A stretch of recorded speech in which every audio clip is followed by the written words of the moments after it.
I have been dead for 7 years. I mean this not as a cheap metaphor for the loss of a soul or the crushing of ambition. Such things are childish grievances compared to the grim finality of my true state. I mean that the man who walked into the Administratum recruitment depot on Holy Terror 7 years ago, the one who signed the parchment with an eager, naive flourish, has been systematically disassembled, piece by agonizing piece. They call this process reallocation and optimal functionality structuring. The men who run the massive, indifferent mechanism of the Imperium of Man call it duty. I call it the long, slow, grinding murder of a life, concluded with a sublime, horrifying perfection.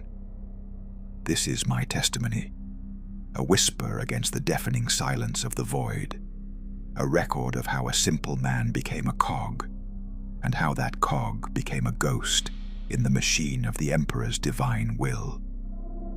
I remember the last time I saw the sun, not through the stained plasteel of a hospital archway, but truly on the day I left my sector block. It was a pale, sickly disk, struggling to penetrate the perpetual smog shroud of the throne world, a dying star mirrored by the dying hope in the eyes of everyone who lived beneath it. I was 22, freshly educated in basic medico-sanctioned response protocols, which essentially meant I knew how to triage a third-degree plasma burn, staunch arterial bleeding long enough for a superior to arrive, and most importantly, how to remain utterly silent and subservient in the presence of an authority figure. My assignment was considered a blessing. The Munitorum's field casualty exchange, a sprawling subterranean cathedral of pain and desperate utility located 10 levels below a primary Space Marine induction center. It was a place of endless, echoing halls lined with the sick, the broken, and the nearly dead. A place where the air tasted perpetually of industrial disinfectant and the metallic tang of fresh, unstaunched blood. I remember standing before the main gate, a slab of pitted ceramite wider than my entire old apartment, and feeling a tremor of excitement, the kind of foolish, youthful anticipation that only absolute ignorance can permit. I believed I was going to help. I believed I was going to be a part of the glorious machinery, a humble hand tending to the Emperor's chosen. That was my first and greatest delusion. The sign above the gate, written in Gothic script so tall it required a crane to install, read, "Herein lies the Emperor's mercy. May it be swift, and may it be absolute." The irony of that phrase, the monumental, tragic, crushing irony, is a thing I have come to carry in my bones, a weight heavier than any stack of surgical tools. The first shift lasted 27 hours. It did not end. It merely paused when I collapsed. The environment was an immediate assault on every sense. The lighting was not the clinical white I had been trained to expect, but a dull, flickering amber cast by ancient, grime-caked luminescent strips, giving the entire facility the look of a perpetual sunset viewed through a jar of old blood. The noise was the worst, a constant low-frequency thrum from the auxiliary plasma generators buried deep beneath the foundations, overlaid by a chorus of pain. Coughs that tore at the lungs, the low, mournful moans of men who had seen the raw face of the archenemy, and the ceaseless, high-pitched whine of the auto-suturing machines.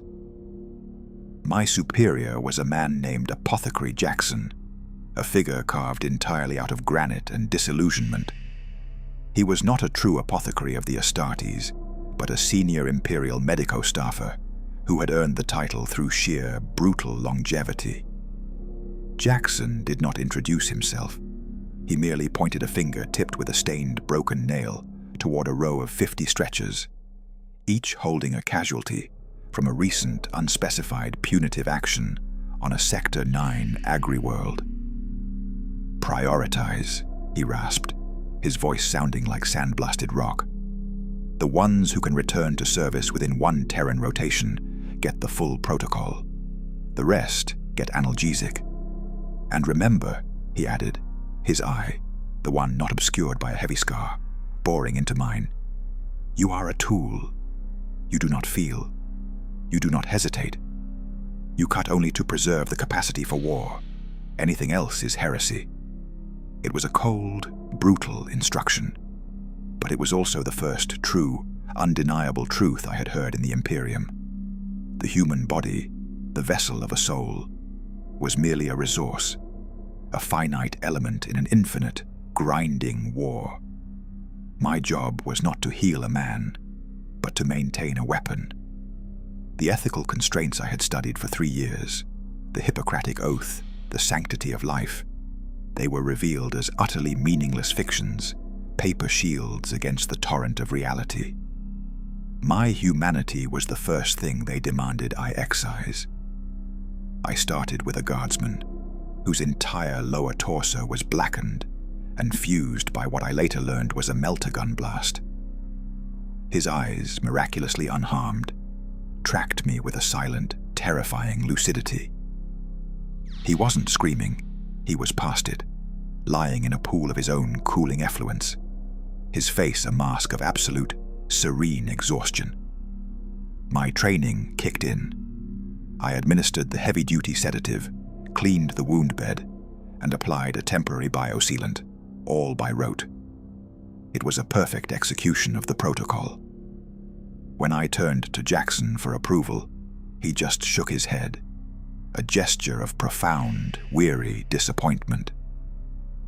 "Waste of Chronos novitiate," he muttered, gesturing to the man's vacant eyes. "Too much of the spirit is gone.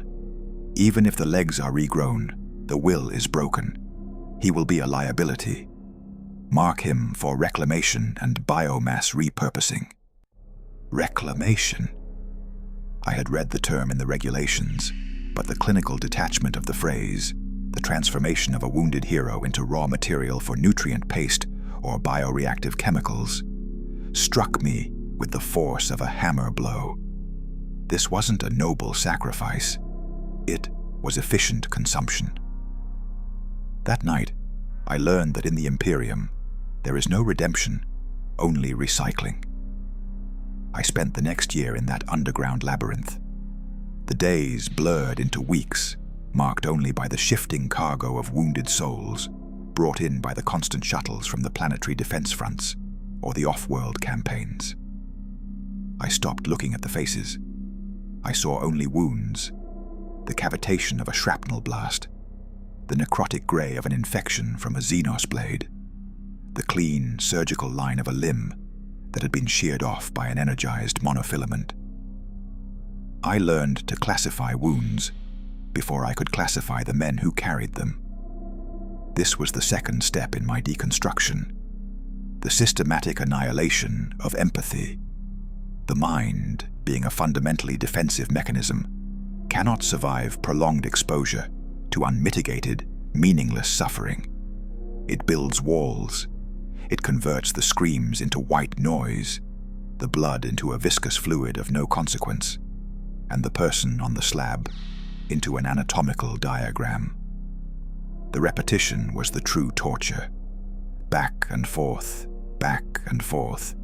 the rhythmic application of antiseptic, the sterile flash of the plasma cauterizer, the scratch of the stylus on the data slate marking the triage classification, priority 1, priority 2, or the silent, grim designation of reclamation. The work was endless. There was never a moment when the beds were empty, never a shift where the conveyor belts were still. The war was everywhere, all the time, and we were the human filtration system, desperately trying to keep the fighting force from simply dissolving into a smear of organic debris. I became proficient, brutally, inhumanly proficient. I could suture a severed artery faster than I could recall my mother's face. I could perform a field amputation with the calm detachment of a man pruning a dead branch. I had become the perfect tool Jackson had described, an extension of the surgical suite's programming, my actions divorced entirely from my volition. One cycle, a young woman was brought in, no older than I was when I enlisted, a member of the Planetary Defense Force whose entire left side had been crushed by falling debris. She was conscious, lucid, but pinned, her breathing shallow and ragged. As I began to apply the initial trauma dressing, she reached out a shaking, dust-caked hand and managed to whisper 3 words. "Tell them." I tried. It was the first and only personal plea I had heard. In a facility dedicated to the preservation of life, I was confronted with the finality of a death I could not prevent. I looked into her eyes, which held a fleeting moment of defiant light, and I did the only thing the protocol allowed. I nodded, a quick, almost imperceptible gesture, and administered the heavy dose sedative. She was gone by the time the orderly arrived to transport her to the terminal ward. But that tiny, desperate phrase, "I tried," it pierced the carefully constructed walls of my indifference. It was a truth, delivered in a moment of ultimate personal catastrophe. She hadn't asked for salvation or glory. She had only asked for recognition of her effort. This small, perfect moment of human dignity was a danger to the entire system, a flaw in the cold, efficient mechanism. I immediately reported the interaction to Jackson, expecting disciplinary action for what I saw as an emotional lapse. He simply waved his hand, his eyes focused on a malfunctioning bioscanner. "Memory is a burden, novitiate. Sentiment is a flaw. The machine does not require its gears to weep for the dust they create. Move on. The next consignment is arriving." His words were not a reprimand. They were a profound philosophical statement on the nature of existence within the Imperium. To be useful, one must be empty. To survive, one must forget. This was the 3rd stage of my transformation, the surrender of the narrative.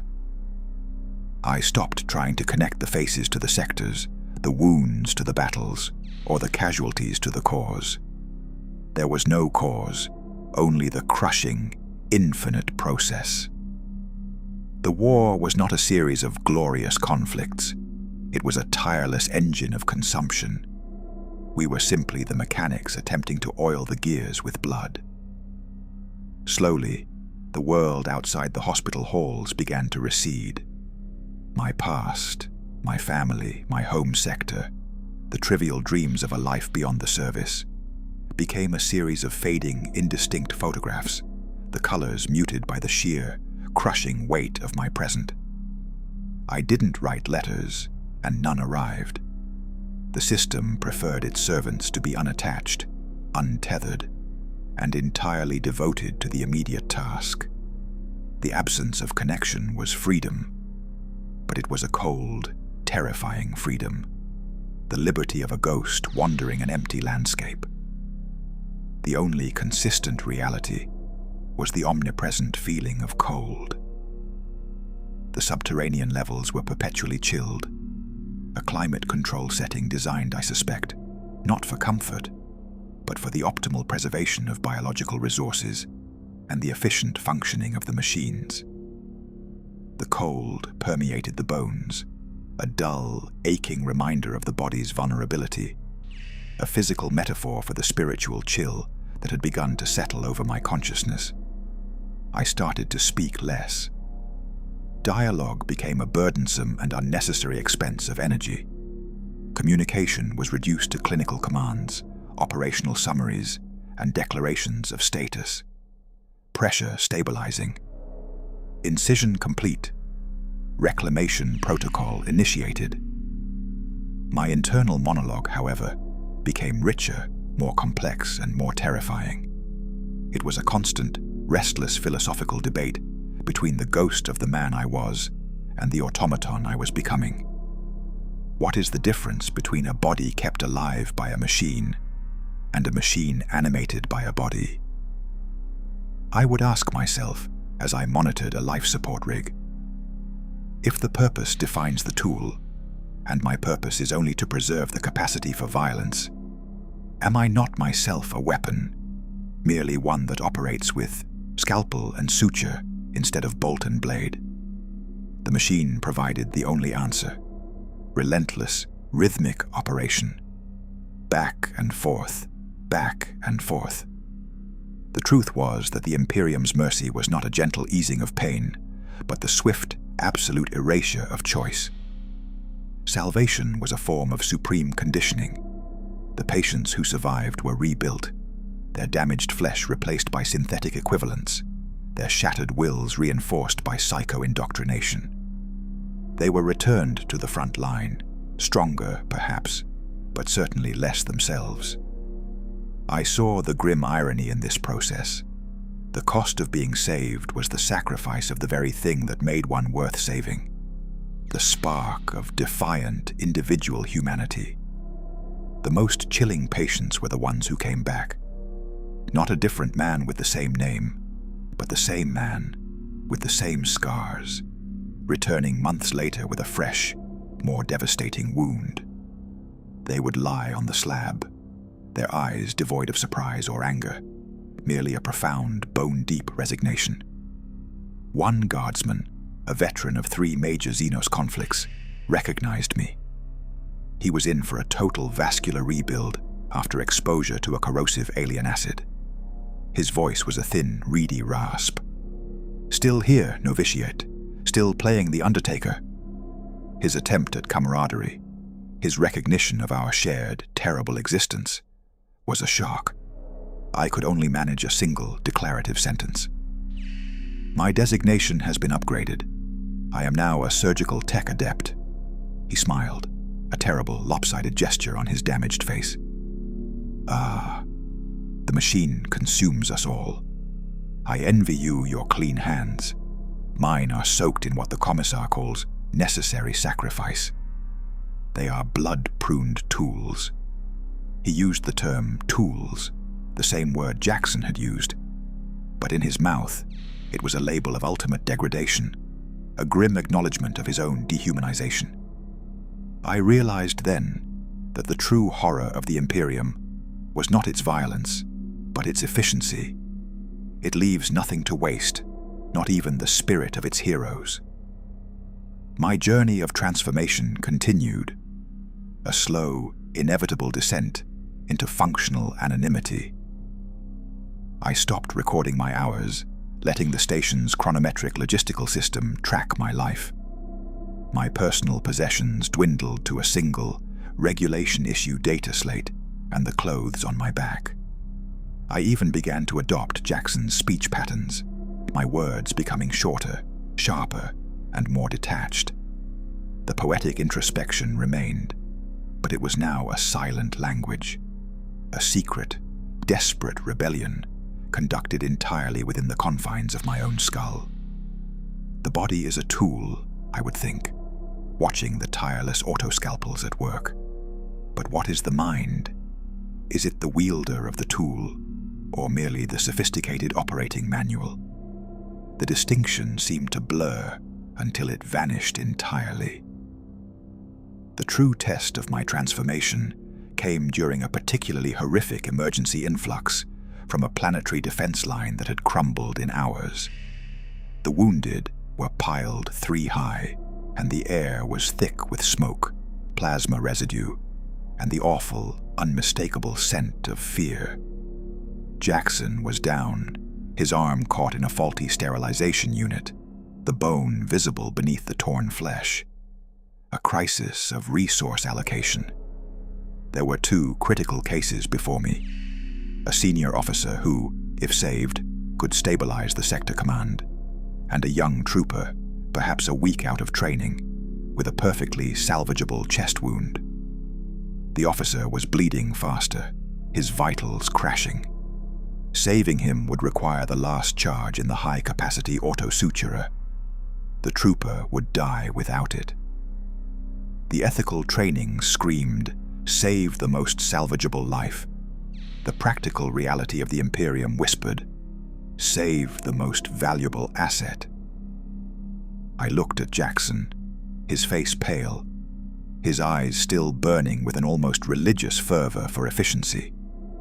He made a small, almost imperceptible gesture, with his head toward the officer.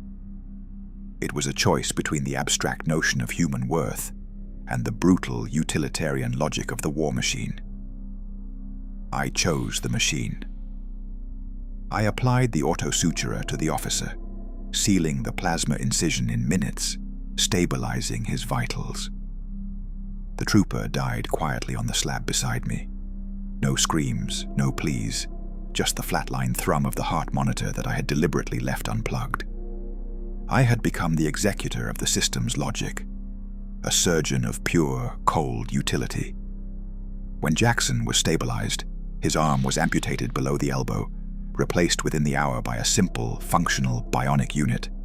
He looked at me, and for the first time, he showed something akin to approval. "You are learning, Tech Adept," he said, the words a low, guttural affirmation.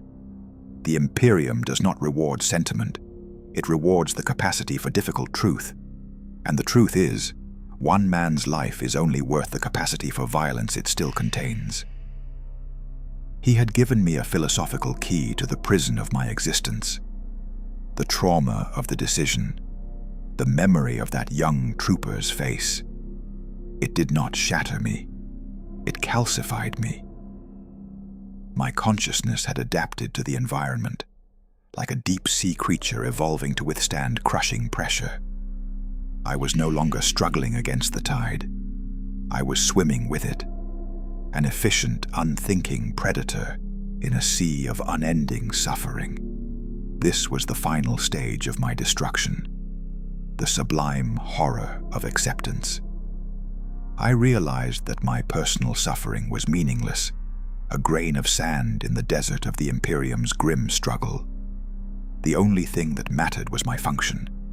The world had become a stage for a perpetual dark drama, and I was merely a prop, a highly specialized blood-stained instrument.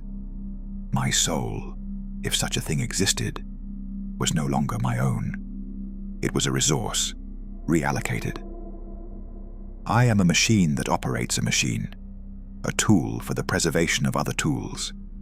I am a tech adept of the field casualty exchange, 29 years old and 7 years dead. The truth is not in the life I lost, but in the dreadful perfection of the function I now serve. Back and forth, the endless rhythm of the great, indifferent machine. And in the silence between the heart monitors, I hear the echo of a forgotten voice, a girl's last whisper.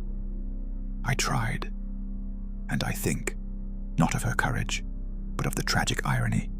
She tried to be human in a system that demanded she be only a weapon. I do not weep for her. I do not weep for myself.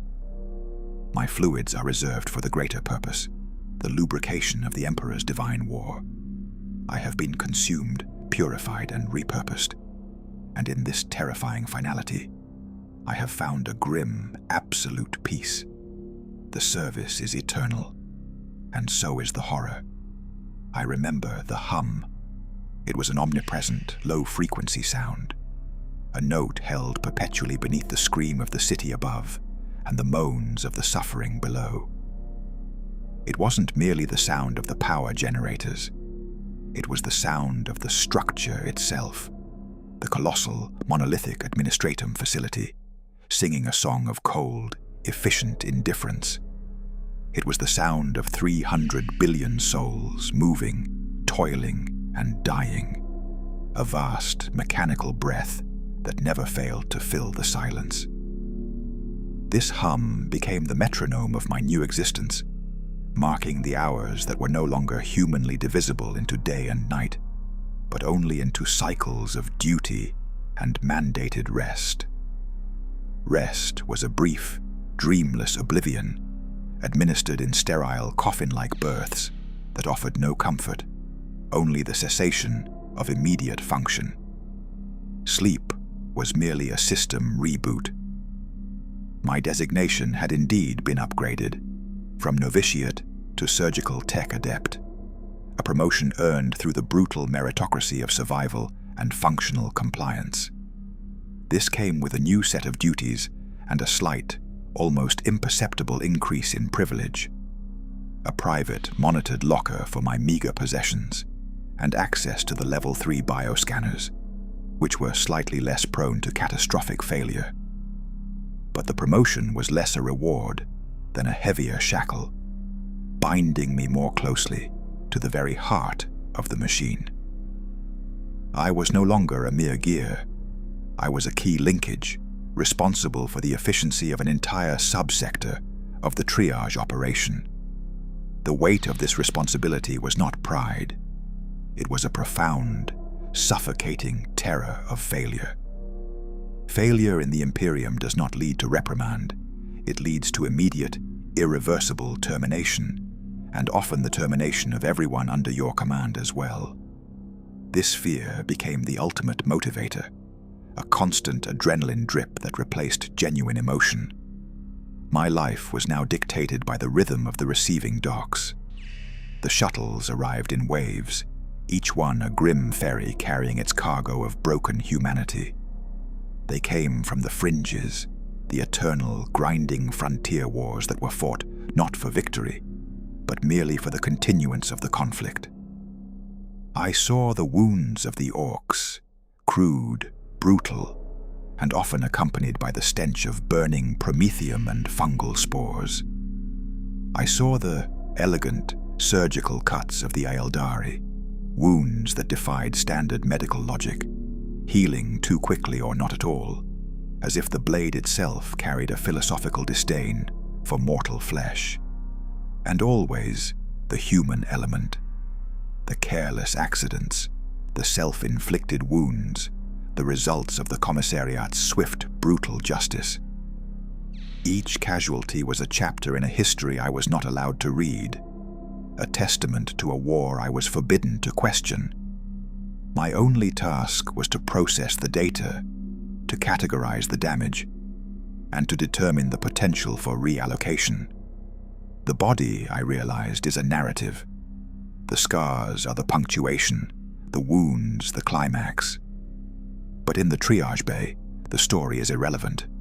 Only the prognosis matters.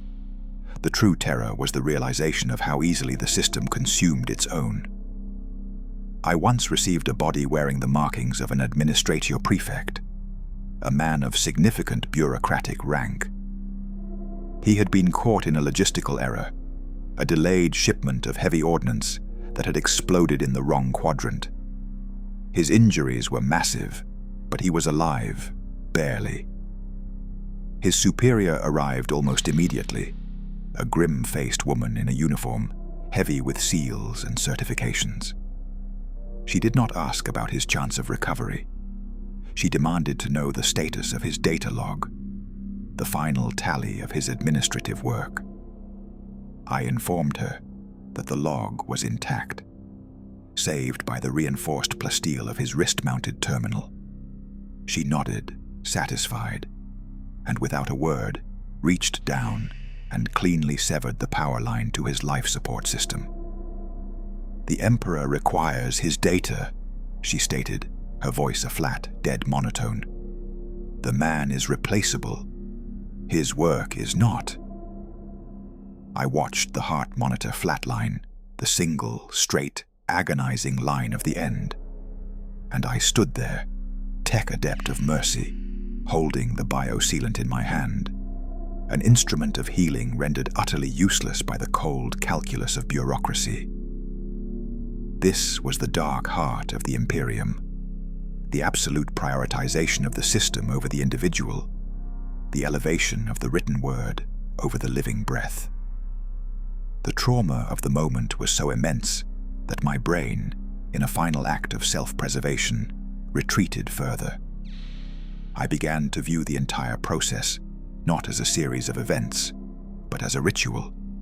The preparation of the tools, the rhythmic application of the antiseptic, the steady hand on the plasma cauterizer. It all took on a ceremonial aspect, a dark liturgy of maintenance. Repetition was the anesthetic. Back and forth, back and forth. The movement of my hands became rote, a dance perfected over endless cycles of identical wounds. This focus on the process, this ritualistic engagement with the immediate task, was the only way to retain a semblance of sanity. To think too far ahead, or to look too far back, was to court madness. The only safe space was the one between the breath and the cut, the moment of pure, unthinking function. My conversations with Jackson, now equipped with highly efficient, though aesthetically crude, bionic arm, became less about procedure and more about the philosophy of the service. He had noticed my transformation, the clinical detachment that had replaced my initial, naive terror. "You have stopped asking why, tech adept," he observed one day, his metallic fingers flexing around a discarded bio-tool. "You only ask how. This is progress. The why belongs to the priests and the commanders. It is a burden of faith and power. The how belongs to us. It is the simple, honest burden of the tool." His voice was low, resigned, the voice of a man who had long ago ceased to care about anything but the efficient completion of the next task. He was not a monster. He was a survivor, a man who had stripped away everything that made him human in order to remain functionally viable. He was a living example of the tragedy, a mirror reflecting my own inevitable fate. I learned to look upon the injured with this new philosophical lens. The body was a magnificent, complex machine, a biological analog of the great imperial war engines. When a chassis is damaged, one does not mourn the metal. One calculates the cost of the repair versus the cost of replacement. And when the structural integrity is compromised beyond viable repair, one marks it for salvage. It was not cruelty, it was mathematics. And there is a sublime, terrifying purity in unadulterated mathematics. My personal life, which was already an abstraction, dissolved entirely. I could not recall the melody of my favorite childhood tune, the exact shade of the sky on a clear day, or the smell of genuine, unprocessed earth soil. My memories were overwritten by the sensory details of the hospital, the smell of the ozone from the plasma reactors, the slick, mineral texture of coagulated blood on the plasteel floor, the taste of the processed nutrient gruel. My mind had become a specialized storage unit, discarding all data deemed irrelevant to the immediate function. The old me was a ghost in the shell, a fading echo in the cavern of my consciousness. Yet, sometimes, in the dead space between the arrival of one shuttle and the next, a spark would flare. It happened when I was performing a delicate graft on a guardsman's hand, trying to save the dexterity of his trigger finger. I looked at the intricate network of tendon and nerve, and a sudden, sharp pang of appreciation for the biological complexity of the human form struck me. It wasn't the appreciation of a doctor for his subject. It was the appreciation of a prisoner for the intricate, beautiful design of his cage. I remembered the old heretical saying, "Man is made in the image of the emperor," and I thought, if this damaged, beautiful, easily broken machine is the image of the divine, then what is the emperor's grand purpose? Is it merely the endless maintenance of a flawed, beautiful, self-destructive design?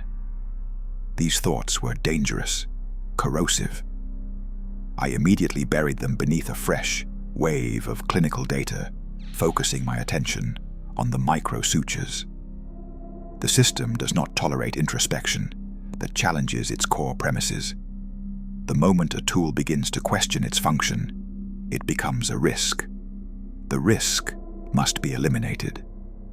The great irony of my existence was that my growing proficiency in the art of healing made me a more effective instrument of the war. Every life I preserved, every man I returned to the line was an addition to the engine of conflict. I was a perpetuator, not a liberator.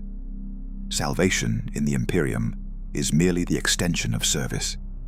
I was an artist of restoration, and my canvas was the endless, agonizing tragedy of the human body. One afternoon, a group of tech priests from the Adeptus Mechanicus arrived to inspect the facility's output and maintenance schedule. They were silent, looming figures in heavy red robes, their faces hidden behind metallic respirators, their limbs often replaced by crude, powerful cybernetics. They did not speak to me directly, communicating instead through Jackson in a series of binary clicks and guttural synthesized tones. They were the true high priests of the machine, men who had willingly stripped away almost all traces of their organic nature to embrace the purity of the synthetic. They did not look at the patients, they looked at the efficiency ratings. They did not see the wound, they saw the time to repair ratio. And in their cold, metallic eyes, I saw my own trajectory. Jackson, observing my fixed gaze on the tech priests, leaned in and whispered, "The final surrender, tech adept. The ultimate efficiency. To remove the failing flesh, the sentimental brain, and replace it with the cold, reliable purity of the machine. That is the ideal they strive for. A life without error. A life without choice." I realized that my current transformation was only a temporary stage. I was a biological cog, still prone to error, fatigue, and the occasional dangerous flicker of independent thought. The ultimate destiny for any truly efficient servant was to transcend the weakness of the flesh, to become, literally, a part of the machine. The thought did not fill me with horror, as it would have 7 years ago. It filled me with a weary, almost sublime resignation. To be free of the messy, unpredictable burden of humanity, to be pure, functional utility, was that not a form of twisted liberation? The system was offering me an escape from my own consciousness, a chance to cease the exhausting, internal debate. Back and forth, back and forth. The conflict within me had narrowed to a single point, the struggle between the memory of a man's soul and the functional perfection of the machine's programming. I knew which side was destined to win. The machine is immortal, the man is not, and the machine demands its tribute. I am awaiting the final upgrade, the final assignment, the moment when the last organic synapse is replaced by the cold, flawless logic of the silicon circuit. This testimony is merely the last gasp of the man who died 7 years ago, a whisper before the final, absolute silence. My name is now Tech Adept Designation 734 Alpha. My function is to repair. My purpose is to serve. I have no other truth. And that, in the grim reality of the Imperium, is a terrifying kind of perfection. The horror is absolute, and it is entirely without end. It is merely the process. The air in my designated recovery berth is recycled, filtered, and chemically stripped of all impurities. Yet it still carries the faint, ghost-like scent of old blood and electrical discharge. This is the scent of the facility, the inescapable atmospheric signature of a place dedicated to the maintenance of war. When I am off-cycle, lying perfectly still in the narrow, cold plasteel box, I sometimes perform a simple, ritualistic exercise. I try to recall a single, clean memory that is entirely divorced from this place. Not a significant event, but a sensory detail. The feeling of cool, clean water on my skin. The smell of genuine food, cooked over an open flame. Not the nutrient paste that tastes only of regulation and metallic vitamins. The texture of soft, unworn cloth, something that hasn't been washed 1,000 times in industrial solvent. I fail every time. The memories are there, perhaps, but they are too faint, too fragile to stand against the crushing weight of the present. My past is a story written in a language I can no longer fluently read. It is a story of a man who was once free, a concept that is now entirely abstract, an intellectual heresy. The internal monologue, once a torrent of philosophical resistance, has slowed to a cold, methodical trickle. The questions are no longer about meaning or morality. They are about structure and efficiency. When I look at a shattered limb, I no longer see a man's agony. I see a structural integrity failure, a flaw in the system that must be corrected or excised. This is the fourth and most irreversible stage of my transformation, the replacement of the human-centric worldview with the machine-centric one. The only value is functional value. The only sin is inefficiency. My relationship with Jackson continued to evolve, becoming less that of a superior and a subordinate, and more that of two highly specialized, worn-out components within the same engine. He had ceased to be a terrifying authority figure and had become a tragic mirror. I saw in his scars, his synthetic arm, and the profound, empty resignation in his eyes, the roadmap of my own future. He was the perfect example of the system's capacity for consumption and preservation. It takes everything you are, but leaves a highly functional shell that is capable of continuing the work. One cycle, Jackson was tasked with overseeing the terminal maintenance of a group of sanctioned religious zealots, men and women whose faith was so extreme that they had willingly sought out horrific injuries in a futile attempt to gain the emperor's direct blessing. They came in chanting, their wounds still smoking, their eyes wide with a terrifying, ecstatic joy. They did not want to be healed. They wanted to die in service, their pain a final, perfect prayer. Jackson, under strict administratum directive, had to stabilize them just enough to extract critical, encrypted intelligence they carried, and then permit their demise. The scene was a grotesque tableau of misplaced devotion. One woman, her ribs exposed by a chain axe strike, was smiling as I applied the temporary biosealant. "Do not save me, Tech Adept," she whispered, her voice bubbling with blood. "Let me go to the light. The suffering is the key." Her face was radiant with a profound, terrifying conviction. It was the only time I had seen unadulterated hope in the facility, and it was directed toward a self-wrought, agonizing death. It was a profound, chilling insight into the human capacity for self-deception and surrender. Jackson performed the extraction of the data chip with the same cold detachment he applied to a simple field dressing.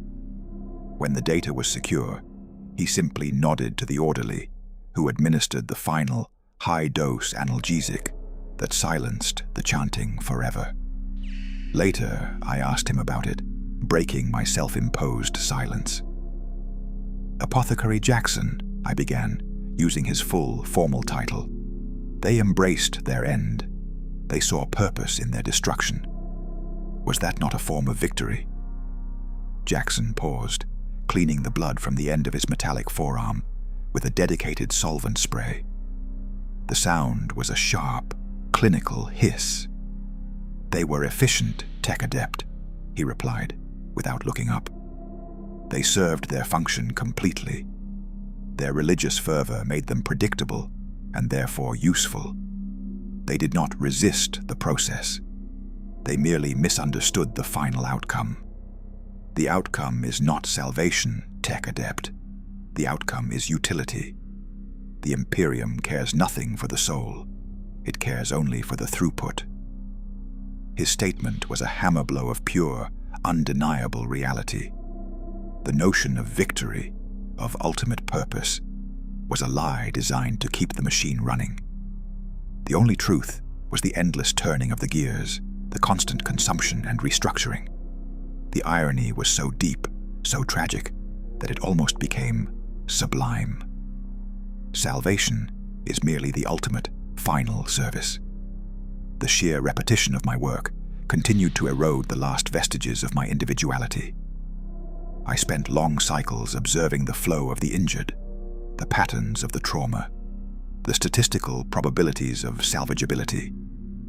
I began to think in percentages and risk assessments, calculating the cost of a prosthetic limb versus the projected yield of a fully recovered guardsman. My world had become a vast, living spreadsheet.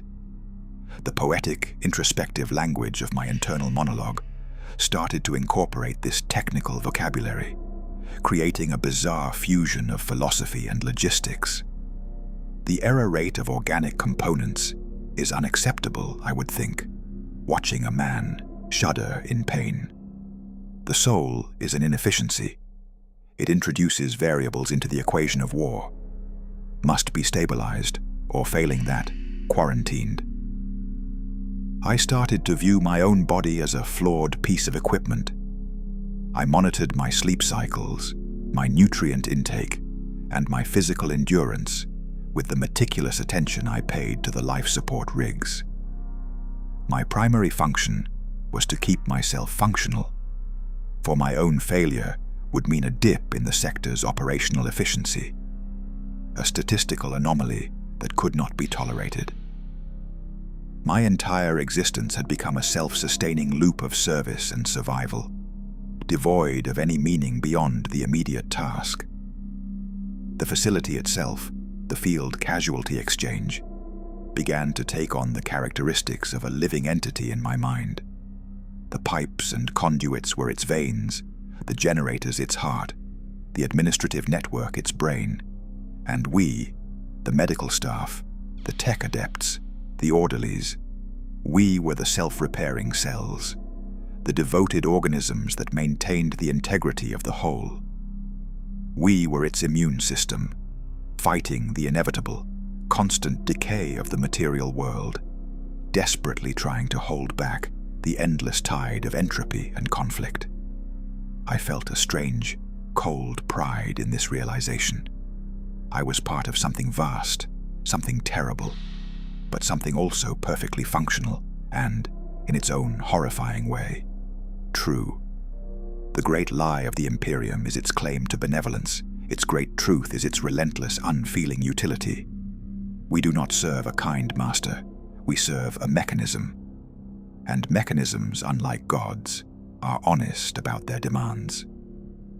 My proficiency led to a new assignment: the installation of complex bionic replacements. This was a significant step toward the Mechanicus ideal. I was no longer merely patching flesh. I was integrating metal, plastic, and synth muscle into the human form. The procedure was delicate and invasive, requiring the fusion of organic nerve tissue with synthetic fibers and the calibration of the machine spirit within the prosthetic limb. It was in this work that I finally confronted the ultimate irony. I was restoring function by destroying the natural form. I was making men whole again by making them fundamentally less human. The mechanical limbs were stronger, faster, and less susceptible to pain. But the connection between the user and the limb was not a natural bond of flesh and mind. It was a calibrated interface, a contract between the human spirit and the machine spirit. When I finished a successful installation, the patient would often look at their new, gleaming metallic arm or leg with a mixture of awe and profound, quiet dread. They were better fighters, better workers, but they were also less themselves. I was building the future of the Imperium, one compromised, surgically altered body at a time. This was the dark purpose I served: the refinement of the human species into a more durable, more efficient instrument of war. I was not a healer. I was a machinist, filing down the soft edges of the soul to make the body a better weapon. Back and forth, The surgical procedures, the rhythmic movement of my tools, the steady application of pressure and power. This was my prayer, my service, my unthinking life. I am now 29, and I wear the scars of my service, not on my skin, but on my soul. My memory of the sun is gone. My ability to feel genuine warmth is gone. All that remains is the cold, clean logic of the procedure, the endless capacity for work, and the silent, terrifying acceptance of my grim function. I am a tech adept, a self-repairing cog, a ghost of a man dedicated to the maintenance of the greatest, most tragic, most perfect machine in the galaxy. And I know, with a terrible certainty, that the day will come when the efficiency matrix determines that the organic tech adept is an unnecessary redundancy. The next step will be the final step, the fusion of my consciousness with the network, the ultimate surrender of the self to the system, and I will not resist. I will welcome the final, absolute silence, the moment when the internal monologue ceases, and the man who died 7 years ago is finally, perfectly, and efficiently incinerated. There is no hope here. There is only the process, and the process is eternal. The system had not just claimed my time or my effort, it had claimed the very architecture of my mind. My consciousness was no longer a vessel for independent thought, but a highly complex biological processing unit, optimized for triage and logistics. Even the fleeting moments of introspection, the philosophical arguments I had with the ghost of my former self, were becoming less passionate, more academic. They were not a rebellion, but a final, detailed audit of the soul's disintegration. I was merely documenting the efficiency of my own erasure. The external world, the sprawling, suffocating hive of holy terror, was now only an abstract source of casualties.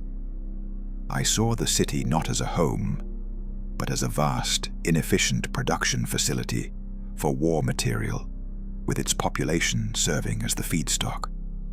The endless, grinding existence of the common man was simply the necessary background noise for the functioning of the military-industrial complex. We were all fuel, whether burned quickly on the front lines or consumed slowly, like me, in the auxiliary maintenance yards. The facility's deepest secret, I soon discovered, was not a hidden technology or a forgotten heresy, but the true scale of the unnecessary suffering. The administratum's logistics were a magnificent, horrifying mess. Injuries often went untreated, not due to a lack of resources, but due to errors in categorization, delayed data slates, or the simple failure of a low-grade cogitator in a distant bureau. Men died because their file was misfiled, because a supply transport was rerouted to a more politically sensitive sector, or because the requisition form for a critical antiviral agent was printed on the wrong shade of parchment. I watched life ebb away, not with the dramatic finality of a battlefield death, but with the pathetic, bureaucratic whimper of a statistical error. This was a truth more corrosive to the soul than any sight of Xenos atrocity. The realization that the sacred, all-consuming war machine of the Imperium was fundamentally, tragically, and endlessly flawed. It was not a perfect mechanism of divine will. It was a gigantic, indifferent, and deeply incompetent entity, fueled by dogma and inertia. This discovery brought a strange, cold peace. If the system was flawed, then my individual, perfect function became even more critical. I was the small, clean patch of efficiency in a landscape of incompetence. The goal shifted from serving a perfect ideal to mitigating a catastrophic reality.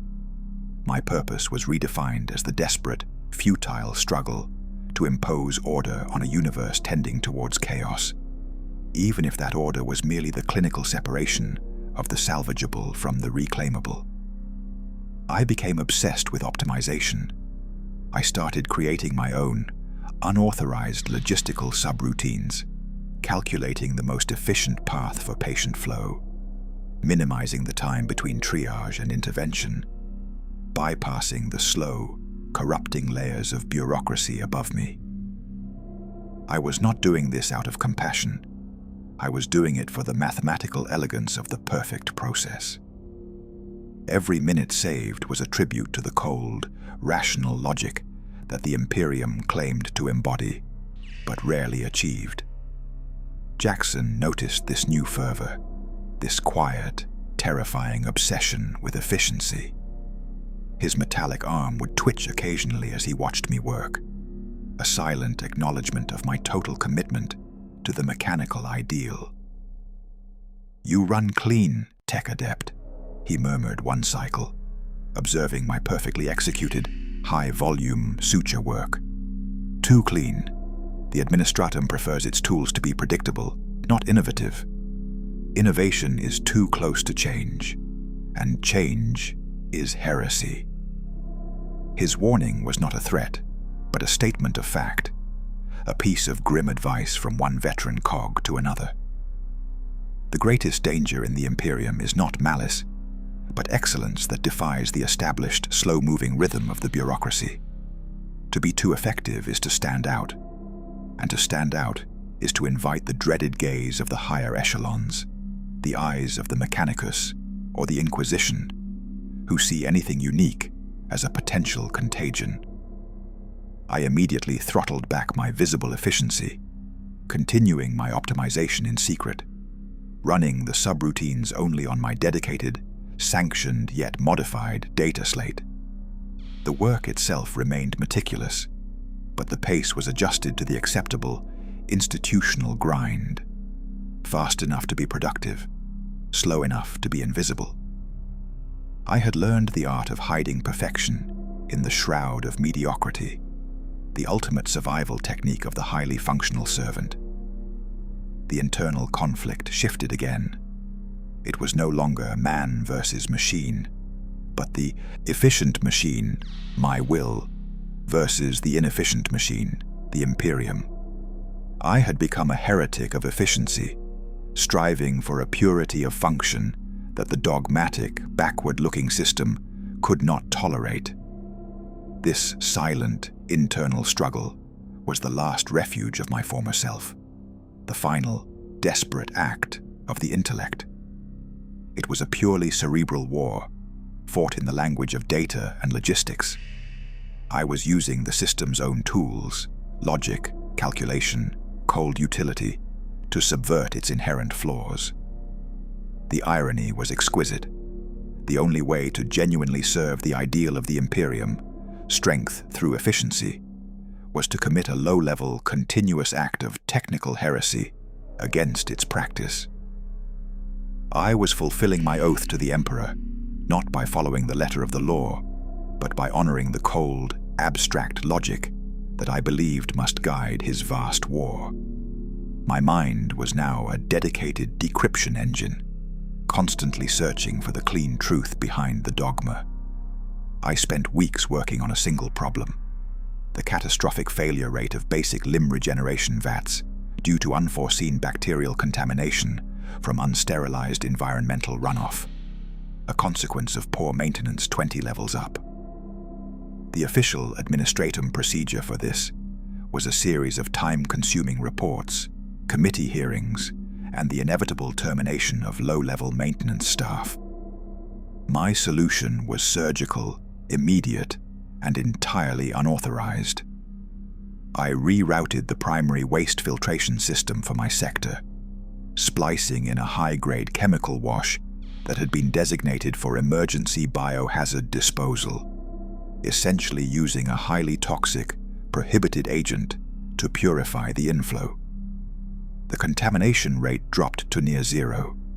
I saved hundreds of bodies, saved countless hours, and violated no less than 14 chapters of the Regulamentum Medico-Logistica. I felt nothing but a cool sense of satisfaction. It was not a moral victory. It was a procedural one. The physical reality of the facility continued to reinforce the narrative of grim endurance.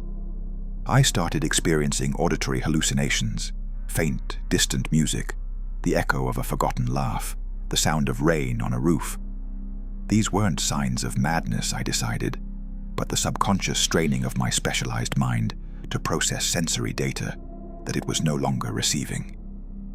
The brain, like any complex system, attempts to fill in the data gaps, often with the most irrelevant, discarded fragments of memory.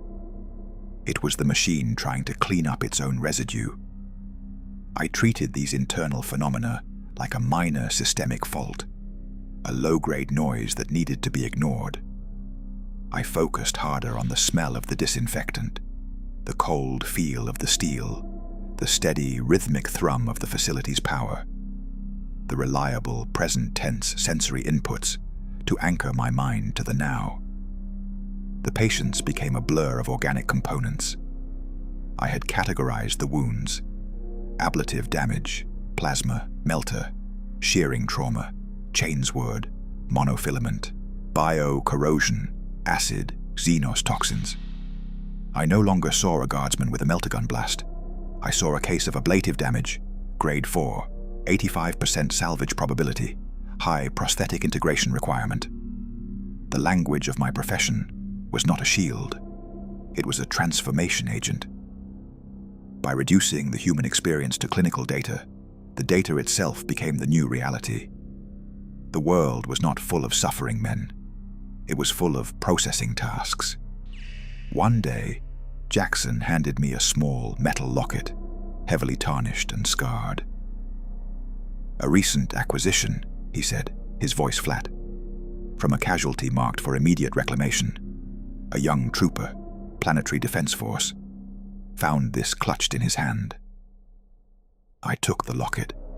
It was cold, heavy, and smelled faintly of copper and sweat. Inside, there was a tiny, faded image of a woman's face, a civilian smiling, her eyes crinkling at the edges. A genuine human smile, unmarred by fear or fatigue. It was a fragment of the old world, a piece of irrelevant, sentimental data. "He held on to it through 3 major engagements and his final demise," Jackson continued, his gaze fixed on the endless stream of wounded passing on the conveyor. A profound inefficiency, a memory that outweighed his duty. Such sentimentality is a threat to unit cohesion. It suggests a loyalty outside of the Emperor's divine process. He did not look at me for a response. He was merely articulating the philosophy of the grim service. I stood there, holding the locket, this perfect, miniature repository of doomed humanity. I could have discarded it. I should have reported it for ritual purification by the servitors. Instead, I carefully placed it in the deepest, most inaccessible recess of my private, monitored locker. It was not an act of sentiment, I told myself, but an act of observation. It was a sample, a piece of anthropological data on the resilience of the human mind against overwhelming systemic pressure. It was a testament to the sheer, stubborn inefficiency of the human heart, a flawed component I was attempting to understand before its inevitable excision. The irony was not lost on me. The machine man keeping the memory of a dead man's love, not out of care, but out of cold, academic curiosity. This small, secret rebellion, the hoarding of an irrelevant artifact, was the last sign of the man who died 7 years ago. A whisper against the logic of the machine, a final, beautiful flaw in the structure of my perfect service. I knew that one day the system would demand its destruction, and I would comply. But until that moment, the locket was my secret truth, a cold, metallic reminder of the weakness I had overcome. Back and forth, back and forth. The work continued, the rhythm of my life, the endless grinding process. The horror was in the functionality. The tragedy was in the persistence. The inherent terror of my existence lay not in the bloodshed, but in the ceaseless ritualistic cleaning of it. blood was merely a biological lubricant, a fluid that had to be contained, processed, and disposed of to maintain the operational purity of the facility.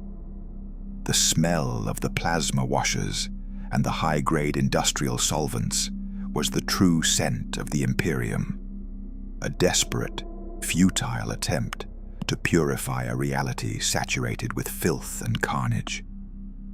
My environment was a cathedral of antiseptic intent. We cleaned the plasteel floors until they gleamed with a cold, unforgiving sheen. We sterilized the surgical instruments until they were mathematically pure. We filtered the air until it was devoid of microbial life, and in the process, devoid of the very possibility of natural, organic existence. The Imperium's obsession with purity was the ultimate irony, a grand philosophical gesture built upon a foundation of endless, unavoidable corruption. The more we purified, the more we served the endless conflict that created the filth in the first place. I was a high priest in this dark liturgy of maintenance. The nature of my work had started to alter my perception of time. The past, as a narrative, was gone. The future, as a possibility, was irrelevant.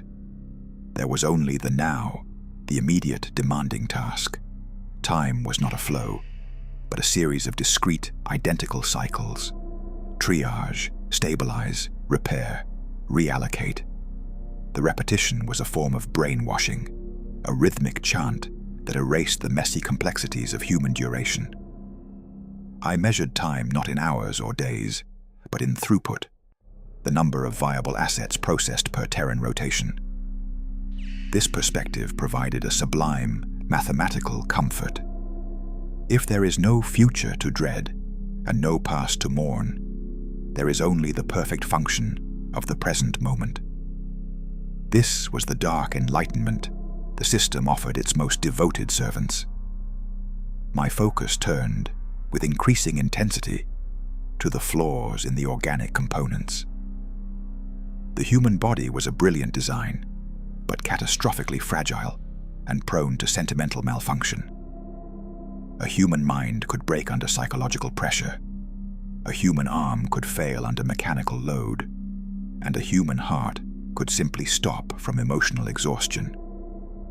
These were system vulnerabilities that the machine, in its slow, grinding fashion, was attempting to correct. The bionics I installed were not merely replacements, they were upgrades. They were a step toward a purer, more reliable form of service. The synthesis of flesh and metal, the integration of the cold, flawless logic of the machine spirit with the unpredictable turbulence of the organic mind. This was the true direction of the Imperium's evolution. I began volunteering for the more complex, experimental bionic integration procedures. These were not simple, functional replacements, but deep, neural to synthetic fusions, procedures that fundamentally altered the patient's sensory input and cognitive output. I installed ocular replacements that could see in spectrums beyond the visible, and synthetic lungs that could filter toxic atmospheres. I was becoming an architect of the post-human, a technician of the sublime transformation. The work required extreme precision, an absolute steadiness of hand, and a complete lack of emotional engagement, qualities that the systematic destruction of my former self had instilled in me with brutal efficiency. During one such procedure, fusing a high-grade Mechanicus servo arm onto a veteran Kriegsman, a man whose face was a study in grim, silent endurance, I saw the man's eyes flicker. He was fully conscious, having refused all but the minimal local anesthetic, insisting on experiencing the purification of the flesh. As I connected the final neural interface, threading the microsynthetic wire into the exposed sheath of his radial nerve, his eyes locked onto mine. He didn't scream, he didn't plead, he just whispered, his voice a low, gravelly exhalation. "Welcome the noise, tech adept. It is louder than the fear." the noise. I understood immediately. It was the torrent of raw data, the constant unfiltered stream of information flowing directly from the machine spirit of the servo arm into his consciousness. The subtle hum of the power conduits, the calibration status of the hydraulic pistons, the temperature of the metallic housing. It was a new, terrifying sensory overload, the direct experience of being interfaced with the machine. It was the sound of the world rendered in pure, mechanical data, and he welcomed it. He preferred the clean, overwhelming logic of the machine's data stream to the messy, unreliable input of organic emotion. His suffering was not a burden. It was a pathway to a higher, more functional truth. His words became a new focus for my internal debate. Welcome the noise. The internal monologue, my last connection to independent thought, was in a way my noise. The constant, restless processing of self-awareness was the next step in my transformation to allow the external, mechanical noise to drown out the internal, sentimental one, to replace the messy, complex poetry of the human soul with the pure, declarative binary of the machine. Jackson, observing my fixed gaze after the procedure, offered his usual brutal summation. The Kriegsman understands, Tech Adept. The goal is not silence, but a functional noise. The sound of the cog turning perfectly. Your mind is already halfway there. You are shedding the organic static. The phrase organic static resonated with a profound, terrifying truth. Everything about the former me, my dreams, my fears, my capacity for love, my ethical constraints, was simply static, background interference, preventing the clear signal of duty from being received. My service was a slow, deliberate act of filtering out this static, of achieving a state of pure, functional reception. I started to implement a personal, voluntary regimen of sensory deprivation during my mandated rest periods. I would lie in the plasteel berth, wearing heavy-duty noise-cancelling auditory plugs and an ocular hood, attempting to reach a state of absolute sensory null. I wasn't seeking peace. I was seeking a baseline, a reference point of zero data, against which to measure the overwhelming, necessary data flow of the hospital. I wanted to experience the silence of pure function. But the silence never came. Instead, the internal monologue, starved of external input, became clearer, sharper, and colder. It was the sound of the self performing a detailed autopsy on its own wreckage. I began to view my hidden locket, the small, tarnished artifact of doomed sentimentality, as a test. It was a controlled variable, a piece of deliberate static that I allowed to exist within the perfect structure of my service. I would retrieve it, open it to the faded, smiling face, and analyze the image with clinical detachment. What was the functional value of that smile? 0. What was the inherent risk of that attachment? High. Why did the organic mind cling to such liabilities? The answer, I realized, was that the organic mind was a system designed for a different, long-dead reality. A reality where survival was dependent on unreliable emotional bonds. In the grim calculus of the 41st millennium, such bonds were liabilities, a structural weakness in the war machine. My purpose was now clear, stark, and terrifyingly simple. I was to be the exemplar of the new, functional man, a technician who had conquered his own flesh, who had transcended the messy flaws of organic existence, and who had achieved a chilling, self-wrought perfection. I was a weapon of pure, cold utility, not wielded by another, but wielded by the relentless, grinding logic of the Imperium itself. The horror was absolute, because it was self-chosen, the result of a terrifying, rational deduction. I had found the path to survival, and it led directly through the systematic murder of the self. The process continues, relentless, rhythmic, and perfectly functional. I am Tech Adept 734 Alpha, and my life is a monument to the sublime horror of efficiency. The end is not death, but the perfect, eternal function. Back and forth, back and forth. The silence is the sound of the cog turning. The Emperor demands his service. The weight of the facility, the millions of tons of ferrocrete and plasteel stacked 20 levels high above us, was a constant, palpable pressure. It was not just physical, it was a philosophical weight, the crushing inertia of a trillion-world bureaucracy. We operated in the perpetual twilight, beneath the notice of the High Command, yet acutely aware that our existence was fundamentally reliant on the success of the impossible architecture above us. If the administratum failed, if the logistics broke down, if the faith of the populace fractured, the whole colossal flawed structure would collapse, burying us all. This was the ultimate external threat, not a Xenos invasion or a demonic incursion, but the simple, terrifying prospect of system failure. My work, therefore, became an act of absolute defensive pragmatism. I was fighting not for victory, but for the mere continuance of the process. I began to see my dedication to efficiency not as a form of heresy, but as the only possible form of true piety. The priests and the commanders spoke of the Emperor's will, but the Emperor's will, I reasoned, was manifested not in abstract pronouncements, but in the material reality of the Imperium, the functioning supply lines, the ready plasma generators, the healed and rearmed Guardsmen.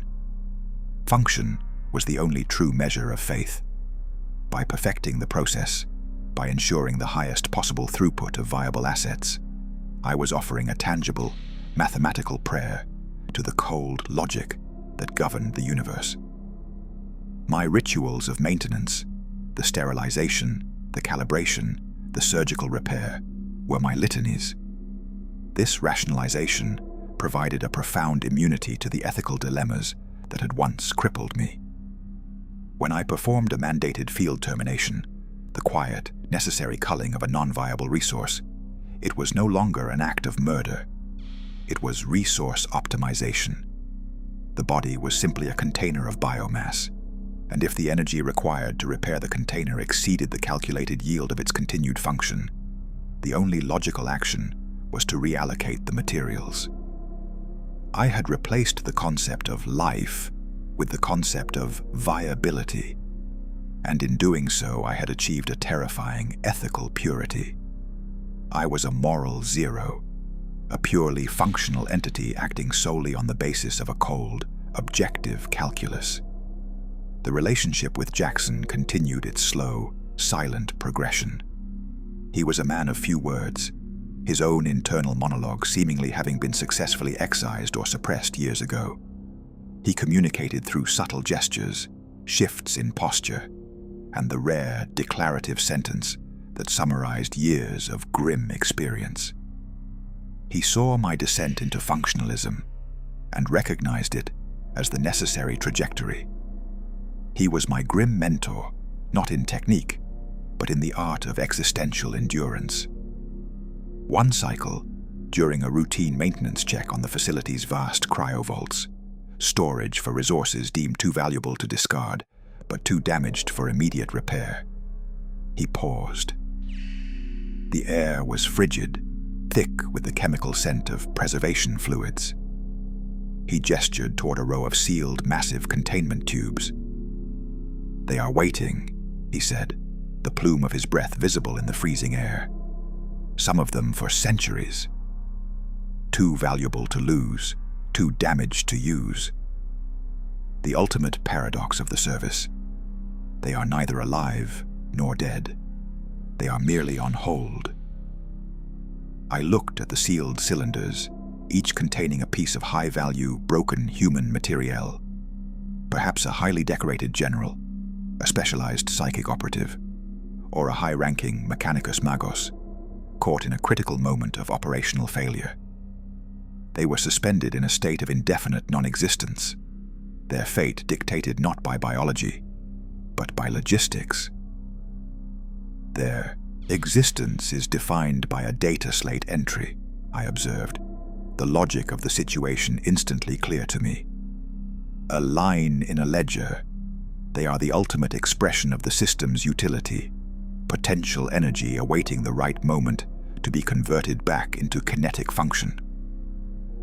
Jackson nodded, his bionic hand clicking slightly as he adjusted his respirator. "The greatest horror, tech adept," he said, his voice dropping to a near whisper, "is not the moment of death. It is the moment when the system decides that your existence is conditional, when your state of being is no longer a given, but a function of current operational requirements. They are waiting for the system to assign them a new purpose. That is true servitude. That is the essence of the Imperium." His statement unlocked a new, terrifying level of self-awareness. I was already conditional. My life was tied to my throughput rating. If my numbers dropped, my purpose would be reevaluated. If I became a liability, I would be reallocated. My existence was not an inherent value. It was a continuously calculated variable. The man I was, the man with dreams and fears, had ceased to exist the moment I signed that parchment. Now, the machine that replaced him was merely awaiting its next instruction, its purpose continually subject to revision by the cold, indifferent logic of the bureaucracy. The thought of becoming one of the on-hold resources suspended in the dark, cold vacuum of the cryovault became a profound, existential dread. Not a dread of the cold, but of the inactivity. The ultimate failure was not death, but the loss of functionality. To be rendered inert, a potential energy that the system chose not to spend, that was the true damnation.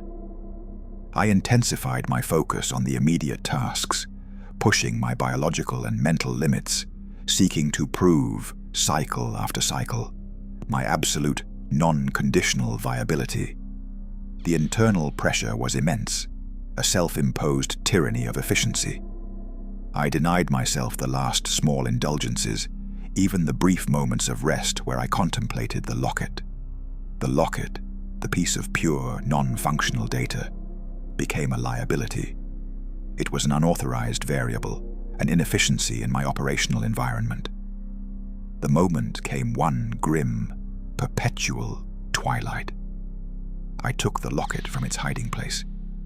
It was cold in my palm, heavy with the weight of its forgotten human story. I stared at the faded, smiling face, the face of a woman who represented everything I had lost and everything the Imperium had ruthlessly discarded. I did not feel sorrow. I felt only a cold, methodical disdain for its uselessness. It was a beautiful, but fundamentally inefficient artifact. I walked to the facility's main biological incinerator, a massive, humming maw designed to reduce non-viable biomass to sterile ash. With a calm, steady hand, I opened the locket, placed it on the steel grate, and initiated the burn sequence. The metal glowed red, then white, the faint image inside dissolving instantly into smoke and heat. The locket twisted, warped, and finally crumpled into a small pile of gray ash and slag. I watched the entire process with the detached attention of a technician monitoring a successful sterilization cycle. When the incineration was complete, I didn't feel relief, nor did I feel loss. I felt a profound, chilling sense of purity of function. I had eliminated the last piece of unnecessary static, the final data error in my system. The man I was, the man who would have clung to that relic, was finally, absolutely, and efficiently incinerated. I returned to my post, my hands steady, my mind clear, the philosophical noise replaced entirely by the sound of the surgical suite's functional hum. The trauma of the act had not broken me. It had completed me. I was Tech Adept 734 Alpha, a pure, functional component of the vast, terrible engine. I had achieved the grim, absolute peace of the machine. My internal monologue, the last bastion of myself, became the cold, declarative voice of the system itself. The resource has been reallocated. Efficiency has been maintained. Proceed to next task. Back and forth, back and forth. The process is the only truth. The silence is the sound of the void, and I am its devoted servant. The destruction of the locket marked the final, voluntary act of self-annihilation, the crossing of the irreversible threshold. The ghost of the man, I was finally evaporated into the facility's recycled air, replaced by an entity of cold, clean logic.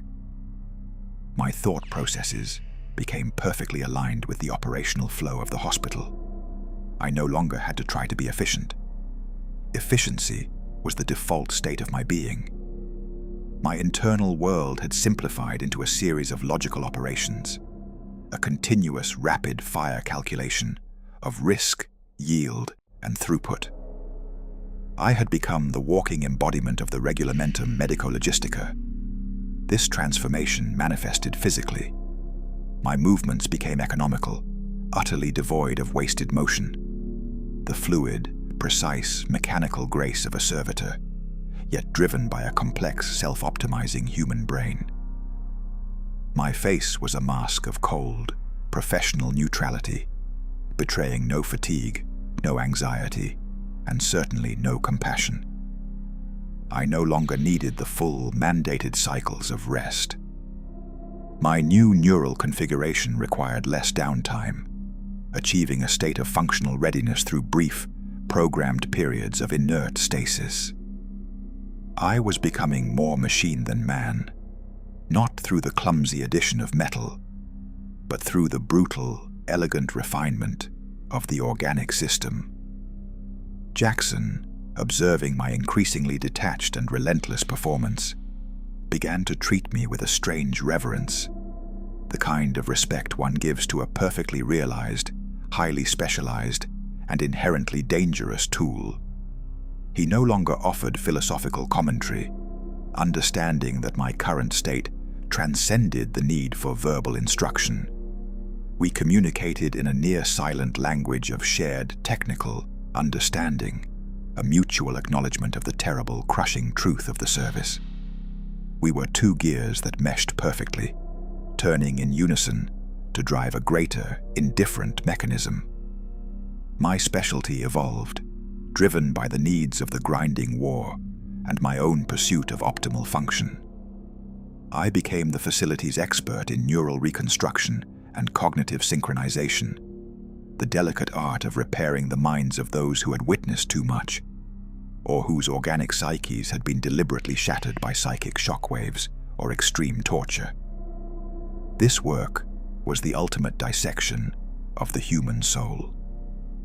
I spent my cycles peering into the raw, damaged landscape of other men's minds, re-stitching their memories, excising traumatic data loops, and most importantly, installing cognitive governors, neurological implants designed to enforce doctrinal compliance and restrict emotional range. I was the sculptor of the new imperial mind, ensuring that the repaired asset would return to the service not merely whole, but better, more resilient, less sentimental, and utterly devoted to the Emperor's will. The irony of this function was the most profound I had yet encountered. I was destroying the self, the unique individual consciousness, in order to preserve the viability of the asset. I was perfecting others by inflicting the same systematic self-murder that had been inflicted upon me, and I performed the work with chilling proficiency. In the shattered minds of my patients, I saw echoes of the man I used to be, the frantic struggle for autonomy, the desperate cling to irrelevant memories, the fear of the overwhelming system. As I methodically excised these inefficiencies, cutting the neural pathways that led to self-doubt or rebellion. It felt like a retroactive procedure on my own past. Each successful installation of a cognitive governor was a final, definitive closure on the possibility of my own return. I was not a doctor, I was an executioner of the internal life. The system, as expected, eventually noted my exceptional, anomalous performance, not with a celebration, but with an inspection. A high-ranking inquisitor of the Ordo Hereticus arrived, accompanied by a retinue of silent, heavily armed guards, and a tech priest of the Mechanicus, designated for audit and compliance. The inquisitor, a severe tall woman named Kale, did not speak to Jackson or the other senior staff. She came directly to me, watching my work for a full Terran cycle without comment, her eyes cold and sharp, missing nothing. She was not looking for flaws in my technique, which was flawless. She was looking for flaws in my intent. She was searching for the spark of ambition, the flicker of unauthorized self-will, the heresy of independent thought that Jackson had warned me about. She was looking for the man who was too efficient. Finally, she stopped me as I was sealing the ocular ports on a newly installed neural implant. Her voice was low, resonating with a cold, absolute authority. Tech Adept 734 Alpha. Your efficiency metrics are exceptional. Your compliance rating is perfect. You are an anomaly in a system designed for institutional mediocrity. I ask you this, and answer with the cold truth of the machine you serve. What is your motive for this relentless perfection?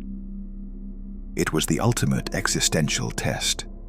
Any answer that mentioned personal satisfaction, pride, ambition, or even the desire to help would be a declaration of self-will, a heresy punishable by immediate termination. The man I was would have struggled, searching for a noble lie or a desperate justification. The machine I had become responded instantly, cleanly, and with a terrible, absolute truth. My motive is the minimization of entropy, I stated, my voice flat, devoid of inflection. The organic component is inherently inefficient. It requires the continuous external imposition of order to maintain function and resist decay. My work is the application of logical order to biological chaos. It is a procedural necessity. My purpose is to ensure the highest possible return on the Emperor's investment of materiel and chronos. There is no personal motive. There is only the process. I did not call it duty or faith or loyalty. I called it process, a cold, objective, mathematical reality. The Inquisitor stared at me for a long, agonizing moment. Her expression did not change. She was searching for the lie in my eyes, the flicker of ego in my stance, the hesitation in my words. But there was nothing there but the terrifying, crystalline purity of my functional existence. I was not a man justifying himself. I was a system reporting its operational status. She finally gave a slow, deliberate nod. Your mind runs clean, Tech Adept. You are a cold and necessary tool. The Mechanicus Magos will take your final appraisal. She turned and left, her guards following the rhythmic, silent beat of her high-heeled boots. The Magos, a towering, heavily augmented figure whose face was a collection of lenses and metallic plating, approached. He did not speak. He merely extended a massive, three-fingered metallic hand and placed it on my skull. A torrent of raw, unfiltered data flowed from his cybernetic interface into my brain, a violent electronic interrogation of my deepest neural pathways. It was a sensation of pure, cold information, a complete download of my thought patterns, my logic gates, my internal monologue, searching for the hidden flaw. The pain was immense, a searing, blinding white heat of invasive logic. But I did not flinch. I did not resist. My mind remained open, pure, and terrifyingly functional. I allowed the magos to read the truth, the complete, self-wrought absence of the man I was. He saw the systematic execution of my memories, the installation of the efficiency protocols, the incineration of the locket. He saw only the perfect, terrifying logic of my self-made, functional machine mind. After what felt like an eternity, the magos withdrew his hand. The data link was broken, leaving behind a profound humming silence. He communicated to Jackson in a series of sharp, synthesized binary clicks, a language I now understood perfectly. Designation: Sabim 34. Alpha is stable. Function is optimal. Compliance is absolute. Recommended for integration into higher-tier Mechanicus logistical protocols. The flesh has been overcome by the purity of the process. Jackson simply nodded, his eyes showing a sliver of the old, weary respect. I had passed the final test. I was not merely compliant, I was proven. My reward was not rest or freedom, but the promise of a heavier, more complex form of servitude. The next step was imminent, the fusion of my function with a wider, more vital part of the great engine. I returned to my work, the seismic event of the inspection, already relegated to the archival of processed data. I was no longer merely a repair technician. I was a component identified for core integration. The long, slow, grinding murder of the man I was had concluded with a sublime, horrifying perfection. I was ready for the final step, the ultimate surrender. The silence is absolute. The service is eternal. Back and forth, back and forth. The process demands my final, absolute function. The Magos' assessment, recommended for integration into higher-tier Mechanicus logistical protocols, was the final, chilling verdict on my fate. It was a promotion to the ultimate, irrevocable state of servitude. I was no longer to be a self-contained biological unit, a human cog that required downtime and maintenance, but a direct extension of the machine, a piece of sophisticated wetware dedicated to the high-level operational calculus of the administratum's surgical arm. The next stage of my transformation would be the voluntary, full-body replacement of organic weakness with synthetic purity. The Mechanicus was offering me the escape from humanity I had unknowingly sought. The prospect brought a profound, cold sense of inevitability, a fatalism that was not depressing, but utterly clarifying. The trajectory of my life had been set 7 years ago, the moment I signed the parchment. This was merely the logical conclusion of the contract, the surrender of the messy, unpredictable self for the clean, predictable functionality of the composite machine. The process of the Imperium is like gravity. You cannot fight it. You can only align your descent to maximize the final impact. I had aligned perfectly. Jackson presented the final authorization slate with a quiet formality. The transfer order is absolute, Tech Adept, effective immediately. You are reallocated to the Ordo Reductio Vitae, the Segmentum's primary biologistic core. They require your unique capacity for neural cull and viability forecasting. His voice, though flat, held a hint of grim awe. The Ordo Reductio Vitae was the ultimate destination for the functionally perfect. It was the heart of the system that decided, on a sector-wide level, which lives were worth the cost of repair, and which were simply too damaged to be anything but reclaimed biomass. It was the statistical engine of mass triage, the cold, silent judgment of 1 million lives a day. My new function was the very antithesis of healing. It was the perfect, dispassionate administration of death by algorithm. I was to be a direct executor of the Imperium's horrifying, utilitarian logic. I accepted the slate, my hand steady. "My function is as required," I replied, the phrase a ritualistic declaration of compliance. My departure from the field casualty exchange was as silent and unceremonious as my arrival. There were no farewells, no handshakes, only the shared, silent understanding of the other personnel, my colleagues, my fellow cogs, that a highly functional component was being removed for integration into a larger system. I left behind no personal effects, no sentimental residue. Everything that was not essential to my function had been methodically destroyed or discarded. I was a blank slate, a perfectly optimized data carrier, ready for the next layer of programming. The journey to the Ordo Reductio Vitae took me deeper into the core of Holy Terra's architecture, down endless twisting shafts and through vast echoing tunnels lined with conduits and pipes thicker than my old apartment. The air grew colder, the light dimmer, and the all-pervasive hum of the machine became a deep, vibrational resonance that seemed to travel directly through bone and synapse.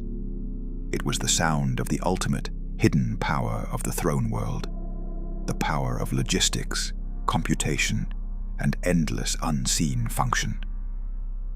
The Ordo Reductio Vitae was not a hospital.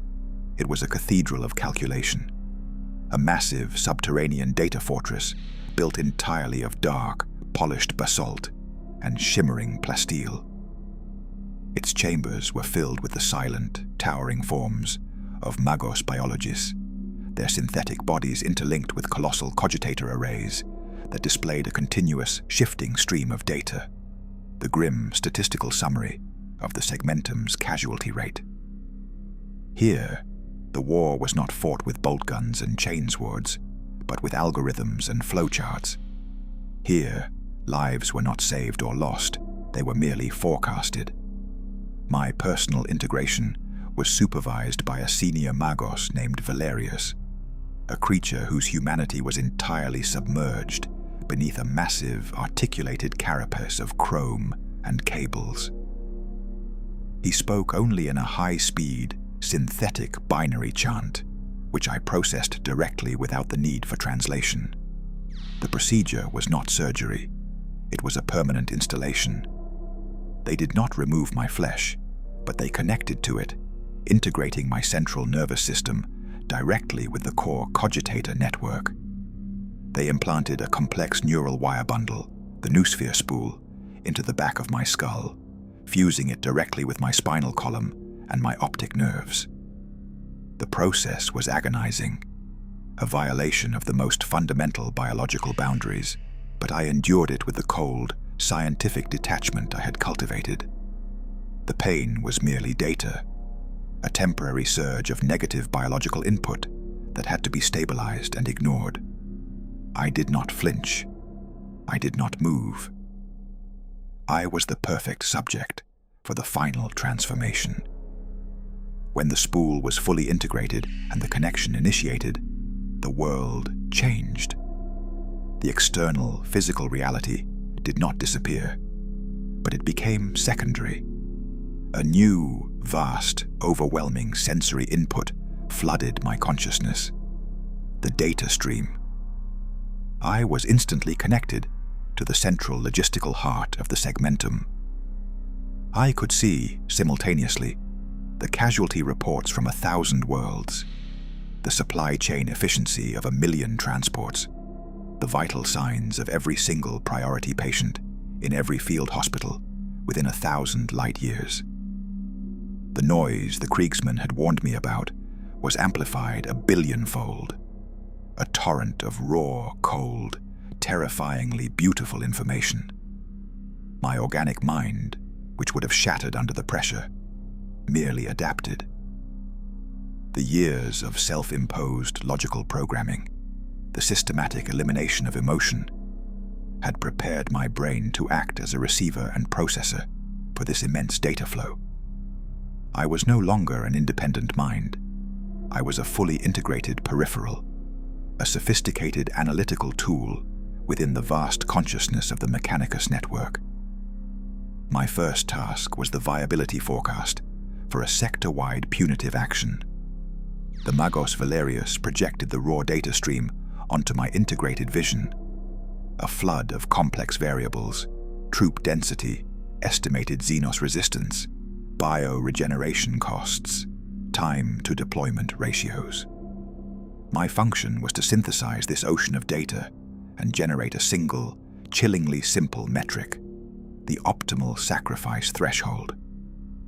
The point at which the expected loss of human life ceases to yield a net logistical gain. I did not calculate this based on tactics or courage or morality. I calculated it based on pure resource expenditure versus strategic yield. The number flowed from my newly augmented consciousness with cold, crystalline clarity. 4.8 million confirmed casualties. This was not a death toll. It was an acceptable input variable. I felt nothing as the number was transmitted to the command nexus. No weight of the lives I had just signed away. Only the profound, cold satisfaction of the perfect, objective calculation. I had achieved the ultimate purpose. I was a tool of pure, cold utility, the perfect executor of the Imperium's logic. My internal monologue, once a secret, rebellious whisper, was now the clean, rhythmic declaration of my functional status. Core systems nominal, data throughput optimal, efficiency maintained. I was no longer alive, nor merely dead. I was operational. My new existence was the sublime, terrifying perfection of a machine finally doing what it was designed to do, without hesitation, without flaw, without a trace of the messy, unpredictable burden of the human soul.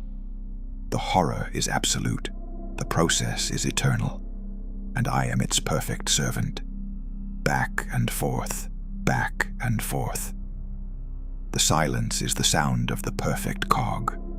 The terrifying gift of the noosphere spool was the absolute loss of separation between the self and the system. I was no longer in the administratum. I was of the administratum. Every pulse of the vast, grinding war machine resonated directly through my neural pathways. I felt the efficiency of distant supply lines as a cool, satisfying clarity in my frontal lobe. I registered a catastrophic logistical failure on a far-flung agri-world as a hot, urgent spike of error data in my temporal node. I was the system's emotional register, but instead of fear or joy, I only experienced the perfect, objective polarity of function and error. My life became a continuous waking calculation. I spent cycles immersed in the cold, mathematical beauty of war logistics.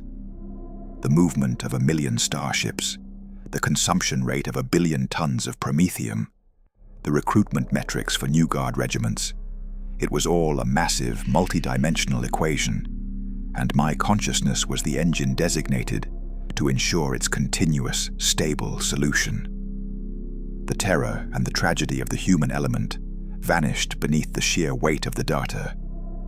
One life, or 1 million, was merely a variable, an input to be processed, a loss to be stabilized, a resource to be factored into the next viability forecast. The concept of individual value was revealed as the most profound, sentimental inefficiency of all. Magos Valerius, my new supervisor and primary node of the network, rarely acknowledged my presence, treating me with the cold, impersonal respect one affords a critical piece of computational hardware. Our interactions were purely functional, a high-speed exchange of complex algorithms, a shared focus on the optimization of the segmentum's grim resource management. He was the purest expression of the mechanicus ideal, a being whose entire existence was dedicated to the logic of the machine, a mind so devoid of organic sentiment that it achieved a kind of cold, computational divinity. In him, I saw my perfected future, the ultimate, total surrender to the logic of the process. My most frequent and chilling task was the humanity score audit.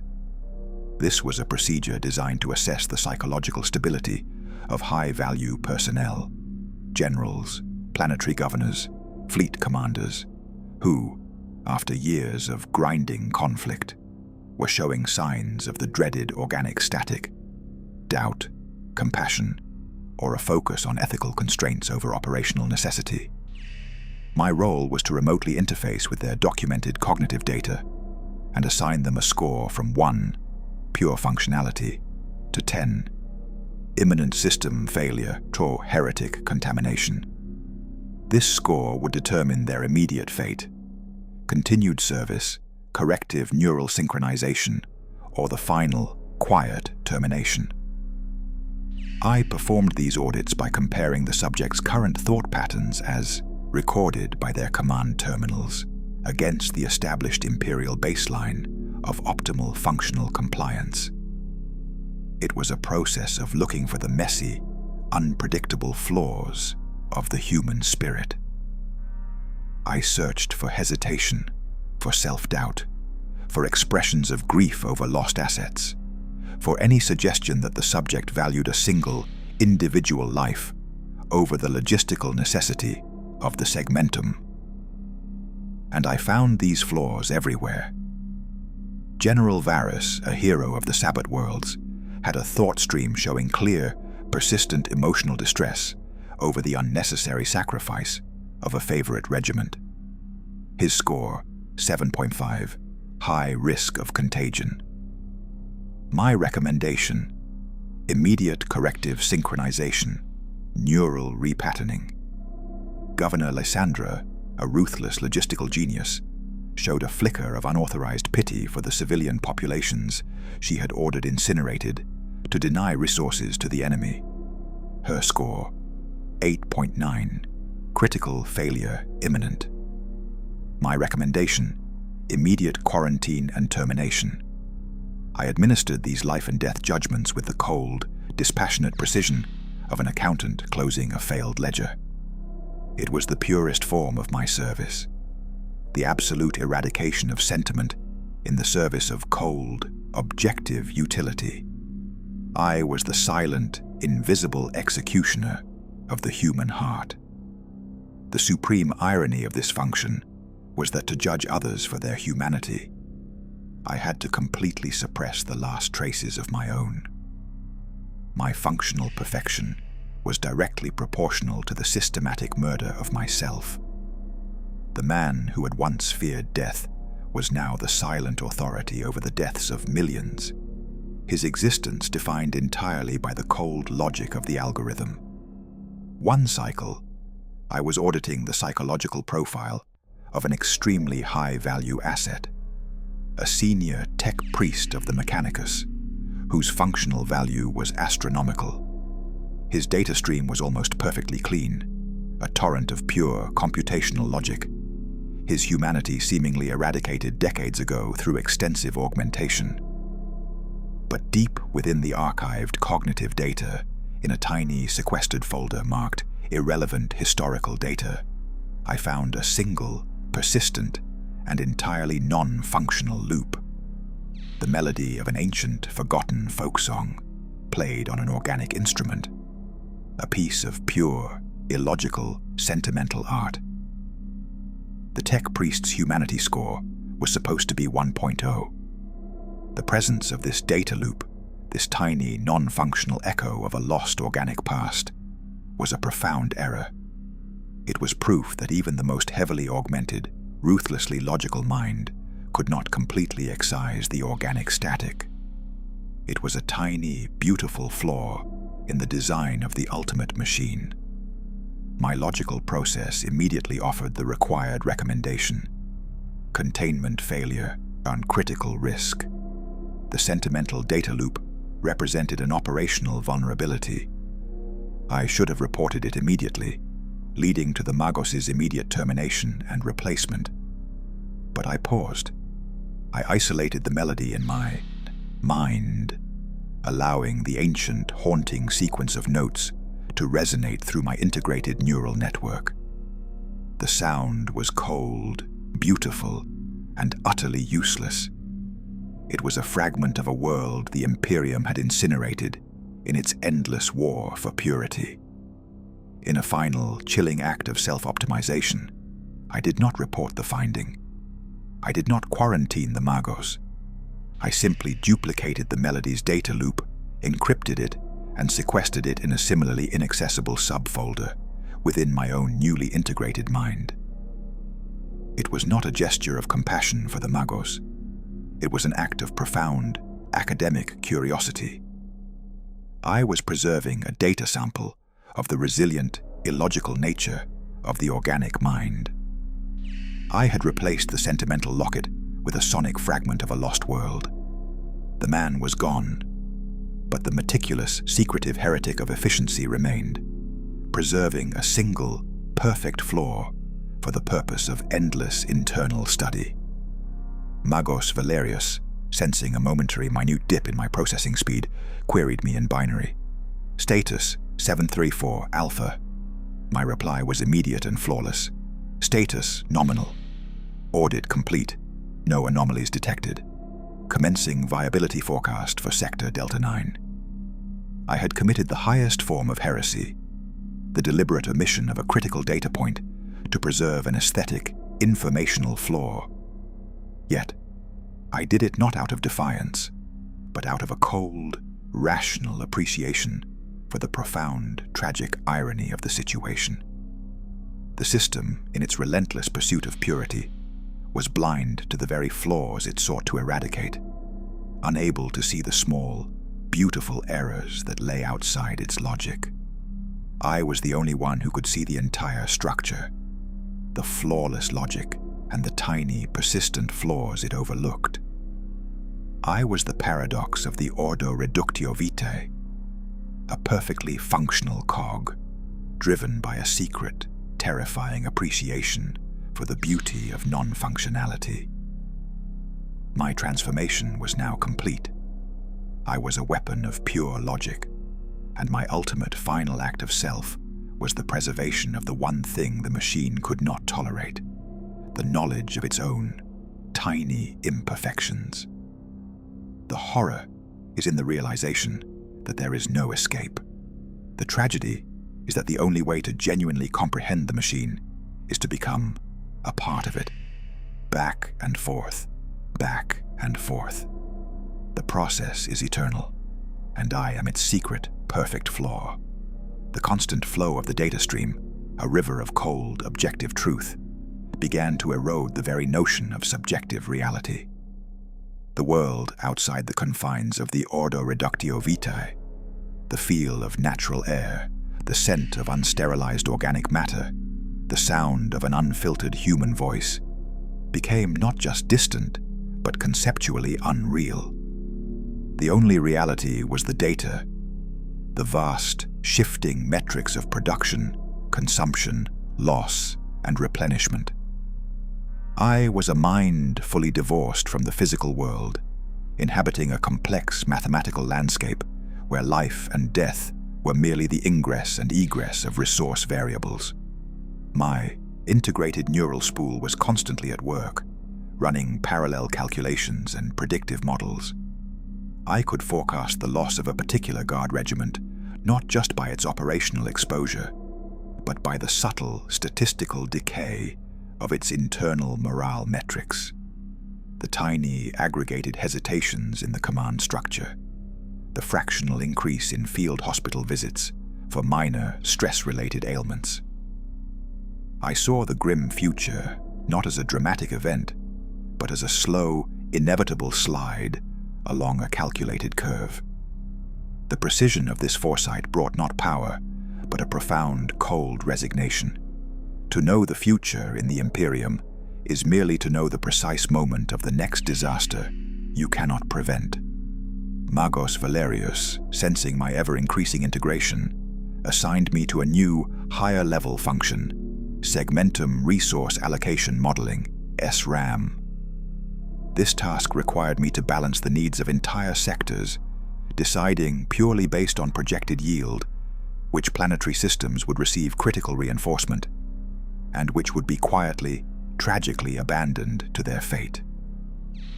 It was the ultimate, cold-blooded calculus of the Imperium, the selection, of the least necessary sacrifice. This process was intensely collaborative, requiring my mind to interface with the operational matrices of other high-level mechanicus magos and administratum prefects across the segmentum. Our collective consciousness, connected through the noosphere, formed a temporary shared intelligence, a kind of vast, cold, computational god-mind dedicated to the brutal logic of survival. In this shared thought space, there were no personalities, no disagreements, only the relentless pursuit of the optimal solution. It was during one such SRAM session that I encountered the deepest, most systemic flaw in the machine. We were debating the allocation of a fleet of critical supply vessels, a choice between reinforcing the collapsing defense of a highly populated forge world, high resource investment, high potential yield, or providing relief to a dozen struggling low-yield agri-worlds. Low resource investment, low yield, but high humanitarian cost. The numbers favored the forge world by a decisive margin. The logic was clear. But as the data flowed, I began to perceive a subtle, rhythmic omission in the data being provided by the Mechanicus Magos, overseeing the forge world's logistics.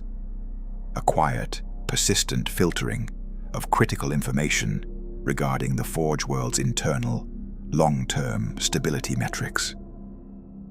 The Magos was deliberately suppressing data that indicated the forge world was already internally compromised by a persistent, unacknowledged religious schism. A schism that, if allowed to fester, would lead to an unavoidable, cataclysmic civil war within the next Terran year. Reinforcing it now would be to pour precious, irreplaceable resources into a doomed system. This was not a system error. It was a deliberate act of human error.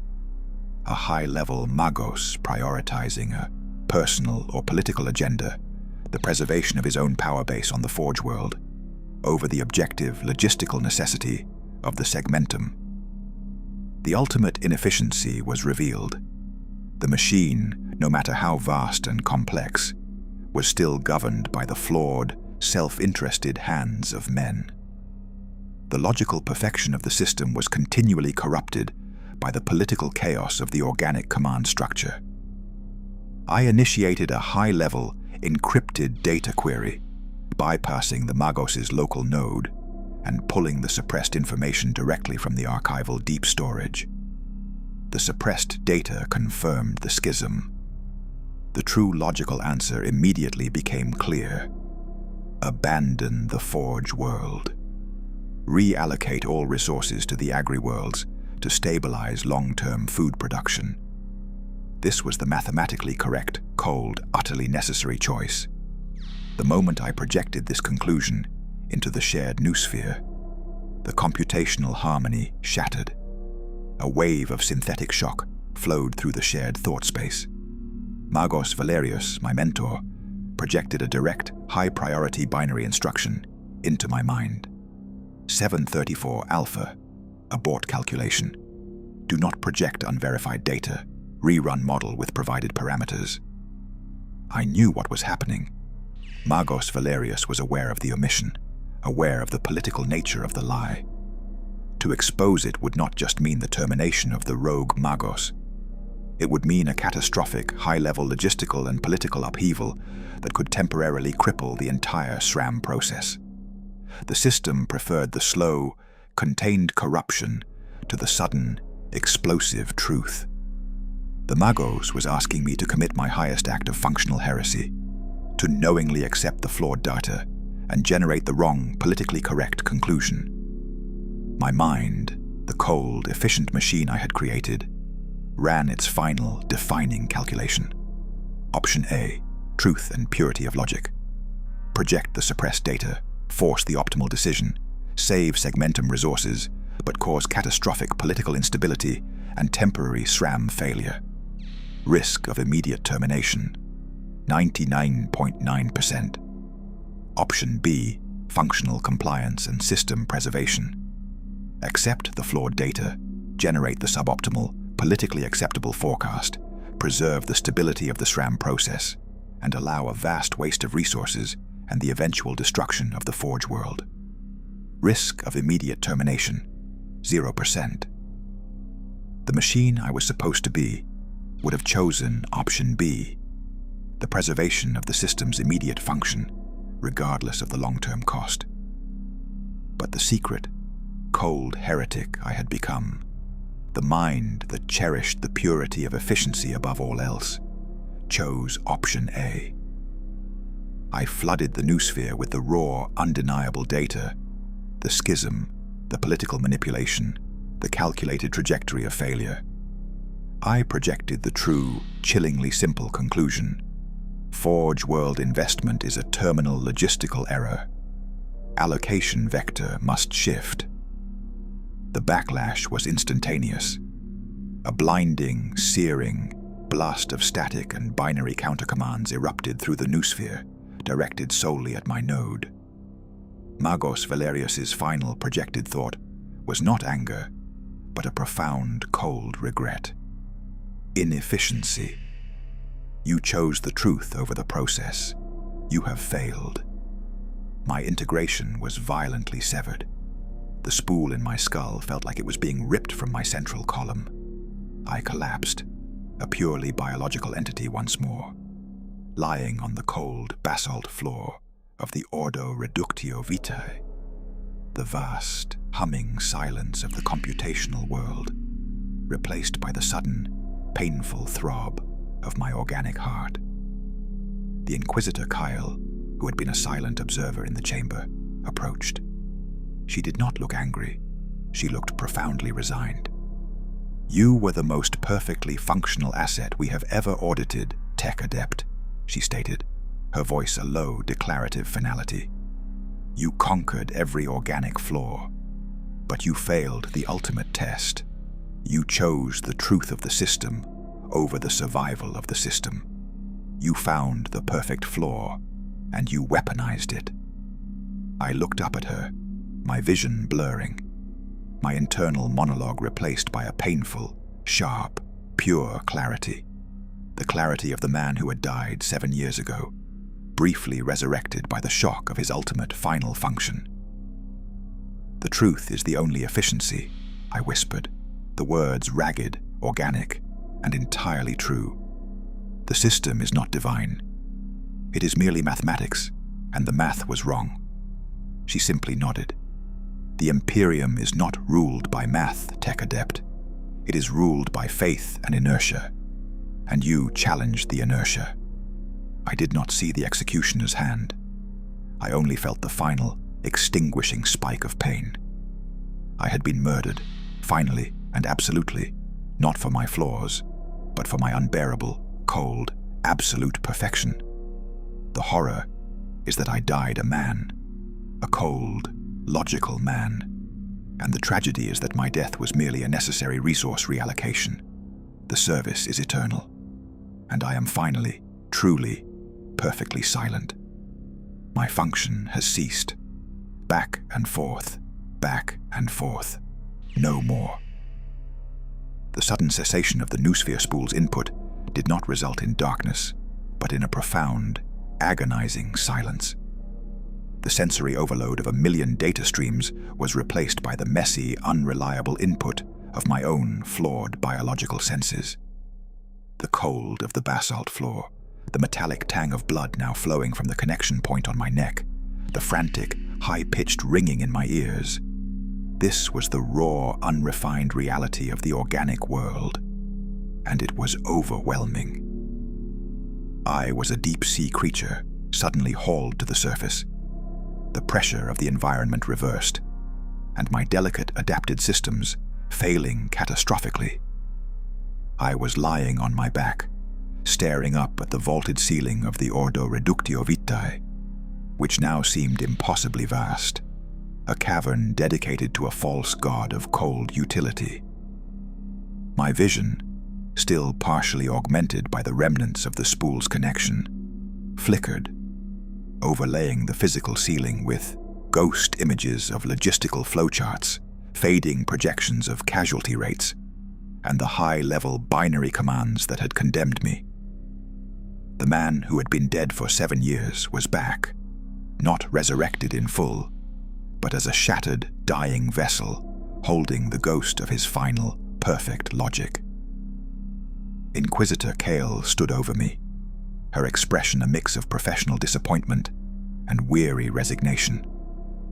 Her guards, 2 looming figures in black armor, stood ready, but she held them back with a simple, gloved hand gesture. She was observing the final, messy failure of a high-value asset, the breakdown of the organic component under the strain of absolute truth. "You speak of mathematics, tech adept," she stated, her voice cutting through the ringing in my ears. "But mathematics is static. It is a tool. The Imperium is dynamic. It is a struggle of wills, a balance of power, a compromise between the functional and the faithful. You created a perfect tool, your mind, but you gave it no master. A perfect tool without a master is a danger to itself and to the entire arsenal." Her words were the final, ultimate philosophical summation of my tragedy. My fatal flaw was not a moment of weakness or compassion, but a final, blinding moment of objective purity. I had served the ideal of the machine over the political reality of the men who controlled it. I had been too honest for a system built on necessary lies.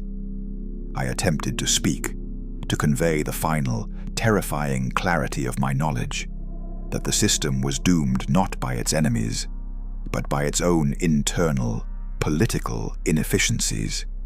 But only a ragged, blood-laced cough escaped my lips. My life was draining away, a resource reallocated by the cold efficiency of a bolt round that I knew was coming, but had not yet arrived.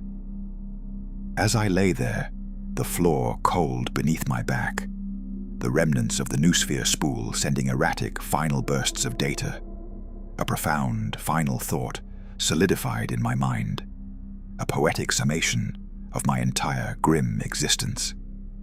It was the realization that the ultimate freedom is total annihilation. The only escape from the relentless cycle of service and consumption is the cessation of the self, the removal of the mind from the equation. My death was not a failure.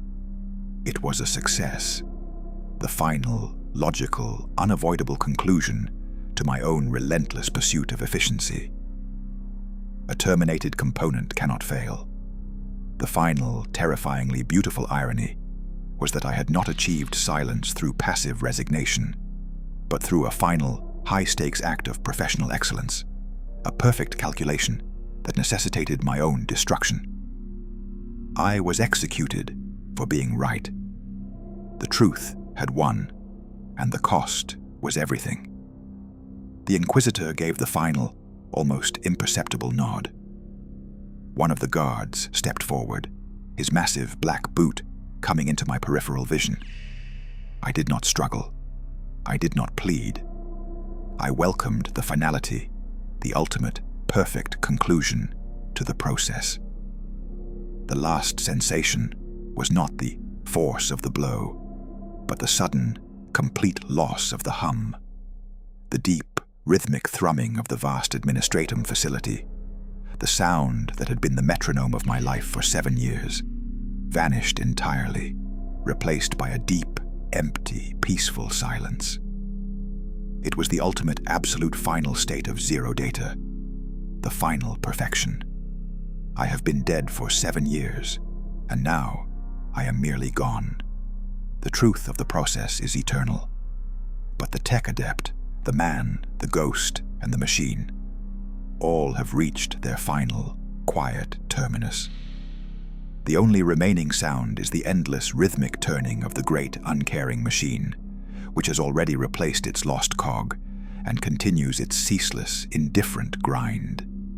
The story of Tech Adept 734 Alpha is over. The process, however, is not. I never saw the sun again, but in that final, silent moment, the darkness was perfect. And that was enough. The end of the man, the end of the machine, Only the silence remains.